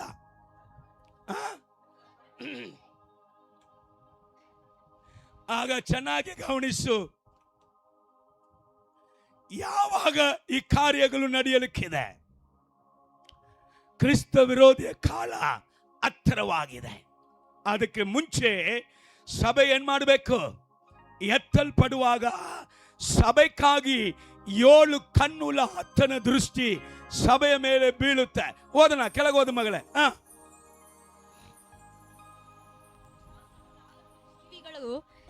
ಸಿಂಹಾಸನವು 4 ಜೀವಿಗಳು ಇದ್ದ ಸ್ಥಳಕ್ಕೂ ಹಿರಿಯರು ಇದ್ದ 4 ಜೀವಿಗಳು ಇದ್ದ ಸ್ಥಳಕ್ಕೂ ಹಿರಿಯರು ಇದ್ದಂತ ಸ್ಥಳಕ್ಕೂ ಮಧ್ಯದಲ್ಲಿ ಒಂದು ಕುರಿ ಹೊಯ್ಯಲ್ಪಟ್ಟದ್ದಾಗಿ ನಿಂತಿರುವುದನ್ನು ಕಂಡೆನು. ಒಂದು ಕುರಿ ಅದು ಏನಾಗಿತ್ತಂತ? ಕೊಯ್ಯಲ್ಪಟ್ಟಂತ ಕುರಿಯಾಗಿ ಬಂದು ನಿಂದಿತ್ತು. ಅದಕ್ಕೆ 7 ಕೊಂಬುಗಳು, ಅದಕ್ಕೆ 7 ಕೊಂಬುಗಳು, 7 ಕಣ್ಣುಗಳು ಇದ್ದವು. ನೋಡ್ರಿ, ಯೇಸು ಈ ಭೂಮಿಗೆ ಬಂದು ಸಿಲುವೆಯಲ್ಲಿ ಮಾಡಿ ಮುಗಿಸಿದೆ ಅಂದ್ರೆ ಅಪ್ಪ, ನಾವು ಯೇಸು ಕ್ರಿಸ್ತನು ಸಭೆ ಎತ್ತಲ್ಪಡಬೇಕಂದ್ರೆ ಮುದ್ರೆ ಒಡೆಯಲ್ಪಡಬೇಕು. ಮುದ್ರೆಯನ್ನು ಯಾರು ಹೊಡಿಬೇಕು? ಒಂದು ಮನುಷ್ಯನು ಹೊಡಿಬೇಕು, ಒಬ್ಬನೇ ಇಲ್ರಿ. ಮುದ್ರೆ ಒಡೆಯಲ್ಪಡದಿದ್ದರೆ ನಮಗೆ ಪರಲೋಕ ಇಲ್ಲ. ಮುದ್ರೆ ಒಡೆಯಲ್ಪಡದಿದ್ದರೆ ಲೋಕಕ್ಕೆ ನ್ಯಾಯ ತೀರ್ಪು ಇಲ್ಲ. ಇನ್ನು ಕಣ್ಣೀರು, ಇನ್ನು ವೇದನೆ. ಆ ಪರಲೋಕದಲ್ಲಿ ಕಣ್ಣೀರು ಇಲ್ಲದಂತ ಜೀವನವೇ ಇಲ್ಲ. ಯೇಸು ಸ್ವಾಮಿ ಏನೋ ಒಂದು ನಮ್ಮ ಪಾಪಕ್ಕೆ ಮಾತ್ರ ಪರಿಹಾರವಾಗಿಲ್ಲ, ಪರಲೋಕ. ಅದಕ್ಕೆ ವಾಕ್ಯ ಹೇಳುತ್ತದೆ, ಯೇಸು ಕ್ರಿಸ್ತನ ಆತ್ಮನ ಮೂಲಕವಾಗಿಯೇ ಆತನನ್ನ ಪರಲೋಕಕ್ಕೆ ಜೀವಂತನಾಗಿ ಎಬ್ಬಿಸಿದಂತ ದೇವರು ನಮ್ಮ ಮೂರ್ತಿಯ ದೇಹಗಳನ್ನು ಸಹ ಆತನು ಎಬ್ಬಿಸುವಂತ ದೇವರಾಗಿದ್ದಾನೆ. ಈ ಕೊನೆ ಕಾಲದಲ್ಲಿ, ಈ ಸಂದರ್ಭದಲ್ಲಿ ಮುದ್ರೆಗಳನ್ನ ಒಡೆಯುವುದಿಗೆ ಅಲ್ಲಿ ಕುರಿಮರಿ ಆತನು ಬರುವಾಗ ಆತನಿಗೆ ಎಷ್ಟಿತ್ತಂತೆ? 7 ಕೊಂಬುಗಳು, 7 ಕಣ್ಣುಗಳು ಇದ್ದವು. ಇವು 7 ಕೊಂಬುಗಳು, ಇವು 7 ಕಣ್ಣುಗಳು ಯಾವುದಂದ್ರೆ? ಓದಮ್ಮ. ಭೂಮಿಯ ಮೇಲೆಲ್ಲ ಕಳುಹಿಸಲ್ಪಟ್ಟಿರುವ ದೇವರ 7 ಆತ್ಮಗಳು. ಹಲ್ಲೆಲೂಯಾ, ಹಲ್ಲೆಲೂಯಾ, ಹೇಳಿ ಹಲ್ಲೆಲೂಯಾ. ಸೌಂಡ್ ಹೆಂಗಾದ್ರೂ ಪ್ರಸಂಗನ ಮುಗಿಸುವೇನು ಇವತ್ತ. Hallelujah, praise the Lord. ದೇವರ ನಾಮಕ್ಕೆ ಮಹಿಮೆ ಉಂಟಾಗಲಿ. 7 ಕಣ್ಣು ಅಂದ್ರೆ 7 ಆತ್ಮ ಯಾವಾಗ ಸಿಗ್ತದೆ? ಅಪೊಸ್ತಲರ ಕಾಲದಲ್ಲಿ ಸಭೆಗೆ ಸಿಕ್ಕದೇ ಇದ್ದಂತ ಆಶೀರ್ವಾದ ನಿನ್ನ ನನ್ನ ಕಾಲದಲ್ಲಿ ಸಭೆಗೆ ಸಿಗಲಿದೆ. ಹಲ್ಲೆಲೂಯಾ. 7 ಕಣ್ಣು ಅಂತ ಪರಿಪೂರ್ಣ ಮುದ್ರೆ ಒಡೆಯುವಂತ ಸಂದರ್ಭದಲ್ಲಿಯೇ ಆ 7 ಕಣ್ಣುಳ್ಳ ಆತನು ಸಭೆಯ ಮೇಲೆ 7 ಆತ್ಮಗಳನ್ನ ಸುರಿಸಬೇಕು. ಹಲ್ಲೆಲೂಯಾ. ಸೊ ಆದರೆ ಎಫೆಸ ಪತ್ರಿಕೆ 4ನೇ ಅಧ್ಯಾಯ 4ನೇ ವಾಕ್ಯ ಹೇಳುತ್ತೆ, ನಮಗೆ ಒಂದೇ ಆತ್ಮನು ಉಂಟು ಅಂತ. ಒಬ್ಬನೇ ಆತ್ಮನು, ಆತನ ಹೊರತು ಬೇರೆ ಆತ್ಮನು ಇಲ್ಲ. ಆದರೆ ಸತ್ಯವೇದ ಹೇಳುತ್ತೆ 7 ಆತ್ಮನು ಅಂತ. ಈ ಕೊನೆ ಕಾಲದಲ್ಲಿ ಏನಪ್ಪ, ಒಬ್ಬನೇ ಇದ್ದಾನ ಆತ್ಮನು. ಈಗ 7 ಆತ್ಮನಂದ್ರೆ ಏನು ಅರ್ಥ ಅಂತ ನೀನು ಕೇಳುವಾಗ, 7 ದೀಪಸ್ತಂಭ, 7 ನಕ್ಷತ್ರ, 7 ದಿನಗಳು, ದೇವರು 7 ಅಂತ ಕೊಡುವಂಥ ಪ್ರತಿಯೊಂದು ಕಾರ್ಯದಲ್ಲಿಯೂ ಅದಕ್ಕೆ ಅರ್ಥ ಪರಿಪೂರ್ಣ, ಸಂಪೂರ್ಣ. ಹಲ್ಲೆಲೂಯಾ. ಈ ಪರಿಪೂರ್ಣವು ಸಂಪೂರ್ಣವು, ಆತ್ಮನ ಪರಿಪೂರ್ಣವು ಸಂಪೂರ್ಣವು ಯಾವಾಗ ಸಿಕ್ಕುತ್ತಂದ್ರೆ ಈ ಕೊನೆ ಕಾಲದಲ್ಲಿಯೇ. ಯಾರಕ್ಕೂ ಸಿಕ್ಕದೇ ಇದ್ದಂಥ ಬಾಧ್ಯತೆ, ಯಾರಕ್ಕೂ ಸಿಕ್ಕದೇ ಇದ್ದಂಥ ಆಶೀರ್ವಾದ, ಆತ್ಮೀಗ ಐಶ್ವರ್ಯವು ಎಲ್ಲವೂ ಯೇಸು ಕ್ರಿಸ್ತನಲ್ಲಿ ಹೌದು ಅಲ್ಲ ಅಂತ ಇಲ್ಲ, ಹೌದು ಆಮೇನ್ ಎಂಬುದಾಗಿದೆ. ಇದೆ, ಇಲ್ಲ, ಇದೆ, ಇಲ್ಲ, ಹಂಗಿಲ್ಲ ವಾಕ್ಯ. ಹೌದು, ವಾಗ್ದಾನ ಯೇಸು ಕ್ರಿಸ್ತನಲ್ಲಿ ಹೌದು ಎಂಬುದಾಗಿದೆ, ಆಮೇನ್ ಎಂಬುದಾಗಿದೆ. ಹಲ್ಲೆಲೂಯಾ. ಅದಕ್ಕೆ ಪರಲೋಕದಲ್ಲಿ ಸತ್ಯ ಆಣೆ ಇಡ್ತಾ ಇದ್ದಾರೆ. ಏನು ಆತನ ಕುರಿತಾಗಿ ಹೇಳುವಾಗ ಪ್ರಕಟಣೆ 10:7 ಹೇಳ್ತದೆ, ಯುಗ ಯುಗಾಂತರ ಕಾಲದಲ್ಲಿಯೂ ಜೀವಿಸುವ ಆತನ ಮೇಲೆ ಆಣೆ ಇಟ್ಟು ಹೇಳುತ್ತೇನೆ, ಇನ್ನು ಮೇಲೆ ಟೈಮ್ ಇಲ್ಲ, ಇನ್ನು ಮೇಲೆ ಟೈಮ್ ಇಲ್ಲ, ಇನ್ನು ಮೇಲೆ ಸಮಯ ಇಲ್ಲ. ಇದೇ ಮನ ತಿರುಗುವಂತ ಕಾಲ, ಇದುವೇ ಸಭೆ ಆಶೀರ್ವದಿಸಲ್ಪಡುವಂತ ಕಾಲ, ಇದುವೇ ಸಭೆಯನ್ನ ದೇವರು ಮಹಿಮೆ ಪಡಿಸುವಂತ ಕಾಲ. ಇದು ಸಾಮಾನ್ಯವಾಗಿಲ್ಲ. 7 ಕಣ್ಣುಳ್ಳ ಆತನ ಆತ್ಮವು ಸಭೆಯ ಮೇಲೆ ಏನ್ ಮಾಡಲಿಕ್ಕಿದೆ? ಸುರಿಸಲಿಕ್ಕಿದೆ. ಯಾವ ರೀತಿಯಾಗಿ ಸುರಿಸಲಿಕ್ಕಿದೆ ಎಂಬುದಾಗಿ ಅವಾಗಲೇ ಯೆಶಾಯ ಪ್ರವಾದನೆ ಮೂಲಕವಾಗಿಯೇ ದೇವರು ಪ್ರವಾದನೆಯನ್ನು ನುಡಿದು ಇಟ್ಟನು. ಓದನ ಯೆಶಾಯ ಪ್ರವಾದನೆ ಪುಸ್ತಕ 11ನೇ ಅಧ್ಯಾಯ 1ನೇ ವಾಕ್ಯ 2ನೇ ವಾಕ್ಯವನ್ನು ಗಮನಿಸು. ಇಷಯನ ಬುಡದಿಂದ ಒಂದು ಚಿಗುರು ಒಡೆಯುವುದು, ಅದರ ಬೇರಿನಿಂದ ಹೊರಟ ತಳಿರು ಫಲಿಸುವುದು, ಆ ಅಂಕುರದ ಮೇಲೆ ಜ್ಞಾನದ ಆತ್ಮ. ಇಲ್ಲಿ ಗಮನಿಸು, ಅಂದ್ರೆ 7 ಆತ್ಮಗಳನ್ನ ಸಭೆಯ ಮೇಲೆ ದೇವರು ಸುರಿಸುವಾಗ ಆ ಚಿಗುರು, ಆ ಕೊಂಬೆ ಅಂತ ಇದೆ. ಕರ್ತನೆ ಹೇಳಿದ್ರು, ನಾನ್ ದ್ರಾಕ್ಷಿ ಬಳ್ಳಿ, ನೀನು ಕೊಂಬೆಗಳು. ಸಭೆ ಕೊಂಬೆಗಳು, ನೀವೇ ಸಭೆ ಅಂತ ಹೇಳ್ತಾ ಇದೆ. ನೀವು ದೇವರ ಆಲಯ ಎಂಬುದಾಗಿ ತಿಳಿಯಿರೋ, ನೀನೇ ಸಭೆ. ಈಗ ಸಭೆಯ ಒಳಗಡೆ ಅದಕ್ಕೆ ವಾಕ್ಯ ಹೇಳ್ತದೆ, ಕೆಲವರು ರೂಢಿ ಪ್ರಕಾರ ಸಭೆ ಕೂಡಿ ಬರುವುದನ್ನ ಸಭೆಗಳು ಬಿಟ್ಟು ಬಿಡುತ್ತದೆ. ಅಂತ ಒಂದು ಮೂರ್ಖತನವಾದ ಕಾರ್ಯಗಳನ್ನ ನೀವು ಮಾಡಕ್ಕೆ ಹೋಗಬೇಡ. ಸಭೆ ಕೂಡಿ ಬರುವುದು ಅವಶ್ಯ. ಸಭೆಯೇ ಎತ್ತಲ್ಪಡುತ್ತದೆ. ಸಭೆಯ ಒಳಗಡೆ ಬಂದರನೆ ಸುರಕ್ಷಿತ, ಸಭೆಯ ಒಳಗಡೆ ಬಂದರನೆ ಕೃಪೆ, ಸಭೆಯ ಒಳಗಡೆ ಬಂದರನೆ ದಯೆ, ಸಭೆಯ ಒಳಗಡೆ ಬಂದರನೆ ಆಶೀರ್ವಾದ, ಸಭೆಯ ಒಳಗಡೆ ಬಂದರನೆ ಸುಖ, ಸಭೆಯ ಒಳಗಡೆ ಬಂದರನೆ ನೆಮ್ಮದಿ, ಸಭೆಯ ಒಳಗಡೆ ಬಂದರನೆ ಸಮಾಧಾನ. ಸಭೆಯ ಒಳಗಡೆ ನೀ ಬಂದ್ರೇನೆ ನಿನ್ನ ಮಕ್ಕಳನ್ನ ದೇವರು ಕಾಪಾಡ್ತಾರೆ. ಸತ್ಯವೇದ ಹೇಳುತ್ತೆ, ನೀ ನನ್ನ ವಾಕ್ಯವನ್ನ ಮರೆತಿ ನಾನು ನಿನ್ನ ಮಕ್ಕಳನ್ನ ಮರೆತು ಬಿಟ್ಟೇನೆ. ಯಾವನು ದೇವರ ವಾಕ್ಯವನ್ನ, ದೇವರ ಸಭೆಯನ್ನ ಮರೆತು ಬಿಡ್ತಾನೋ ಅವನನ್ನ ದೇವರು, ಅವನನ್ನು ಮಾತ್ರ ಅಲ್ಲ ಅವನ ಮಕ್ಕಳನ್ನ ಕಾಪಾಡುವುದನ್ನ, ಆಶೀರ್ವದಿಸುವುದನ್ನ ದೇವರು ಮರೆತು ಬಿಡುವವನಾಗಿದ್ದಾನೆ. Hallelujah, hallelujah. ಇಲ್ಲಿ ಚೆನ್ನಾಗಿ ಗಮನಿಸ್ರಿ, ಅಲ್ಲಿ ಹೇಳುತ್ತಾ ಇದೆ ಯಾವ ಯಾವ ಆತ್ಮ ಎಂಬುದಾಗಿ ನಾವು ನೋಡಲಿಕ್ಕಿದ್ದೇವೆ. ಗಮನಿಸೋಣ. ಓದ್ ಮಗಳೇ. ಅವನ ಮೇಲೆ ಜ್ಞಾನದ ಆತ್ಮ, ಅವನ ಮೇಲೆ ಜ್ಞಾನದ ಆತ್ಮ 1, ವಿವೇಕದಾಯಕ ಆತ್ಮ, ವಿವೇಕದಾಯಕದ ಆತ್ಮ 2, ಆಲೋಚನಾ ಆತ್ಮ, ಆಲೋಚನಾ ಆತ್ಮ 3, ಪರಾಕ್ರಮದ ಆತ್ಮ, ಪರಾಕ್ರಮ ಆತ್ಮ 4, ತಿಳುವಳಿಕೆ ಆತ್ಮ, ತಿಳುವಳಿಕೆ ಆತ್ಮ 5, ಕರ್ತನ ಭಯದ ಆತ್ಮ, ಕರ್ತನ ಭಯದ ಆತ್ಮ 6. ಅಂತೂ ಕರ್ತನ ಆತ್ಮವು ನೆಲೆಯಾಗುವುದು. ಕರ್ತನ ಆತ್ಮನು 7. ಹಲ್ಲೆಲೂಯಾ. ಸಭೆಯ ಮೇಲೆ 7 ಆತ್ಮಗಳು ಈ ಕೊನೆ ಕಾಲದಲ್ಲಿ. 9 ವರಗಳನ್ನು ಬಯಸಿದ್ದೇವೆ, 9 ಫಲಗಳನ್ನು ಬಯಸಿದ್ದೇವೆ, ಸರ್ವಾಧಿಕಾರಗಳನ್ನ, ಸರ್ವಾಯುಧಗಳನ್ನ ಬಯಸಿದ್ದೇವೆ. ಯೇಸುವನ್ನ ಅರಿವಂದ ಅರಿವು, ತಂದೆಯನ್ನ ಅರಿವಂದ ಅರಿವನ್ನ ಬಯಸಿದ್ದೇವೆ. ಇದಕ್ಕೋಸ್ಕರ ಪ್ರಾರ್ಥನೆ ಮಾಡಿದವರು ಉಂಟಾ?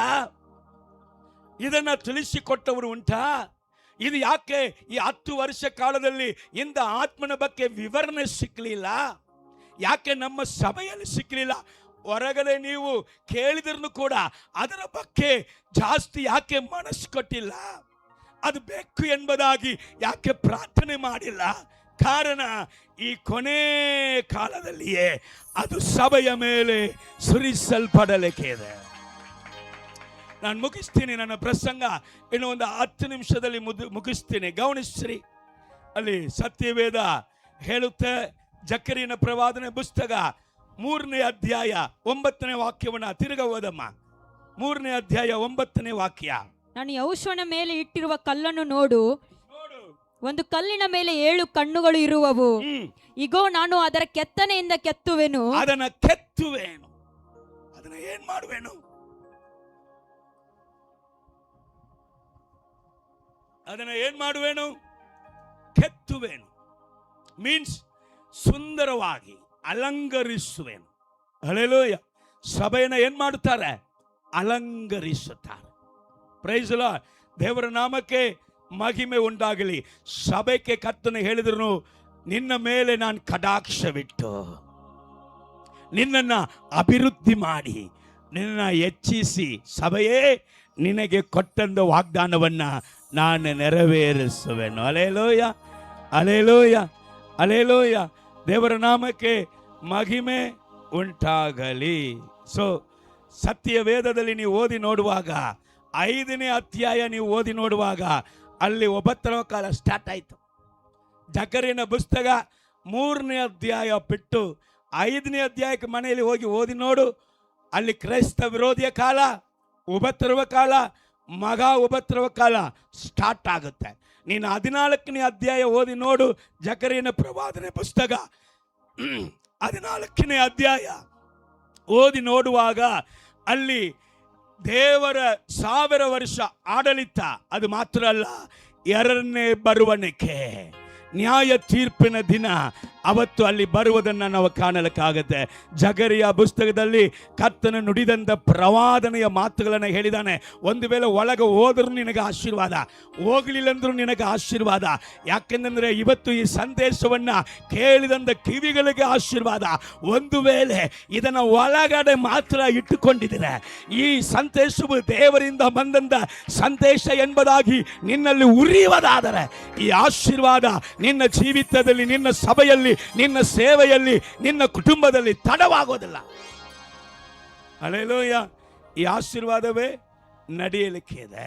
ಆದ ಕಾರಣ ಯೆಹೋಶುವನಿಗೆ ಹೇಳಿದರು, ಯೆಹೋಶುವ ಲಾಸ್ಟ್ ಚಾನ್ಸ್. ಯೆಹೋಶುವ ಇನ್ನು ಮೇಲೆ ತಪ್ಪು ಮಾಡಂಗಿಲ್ಲ.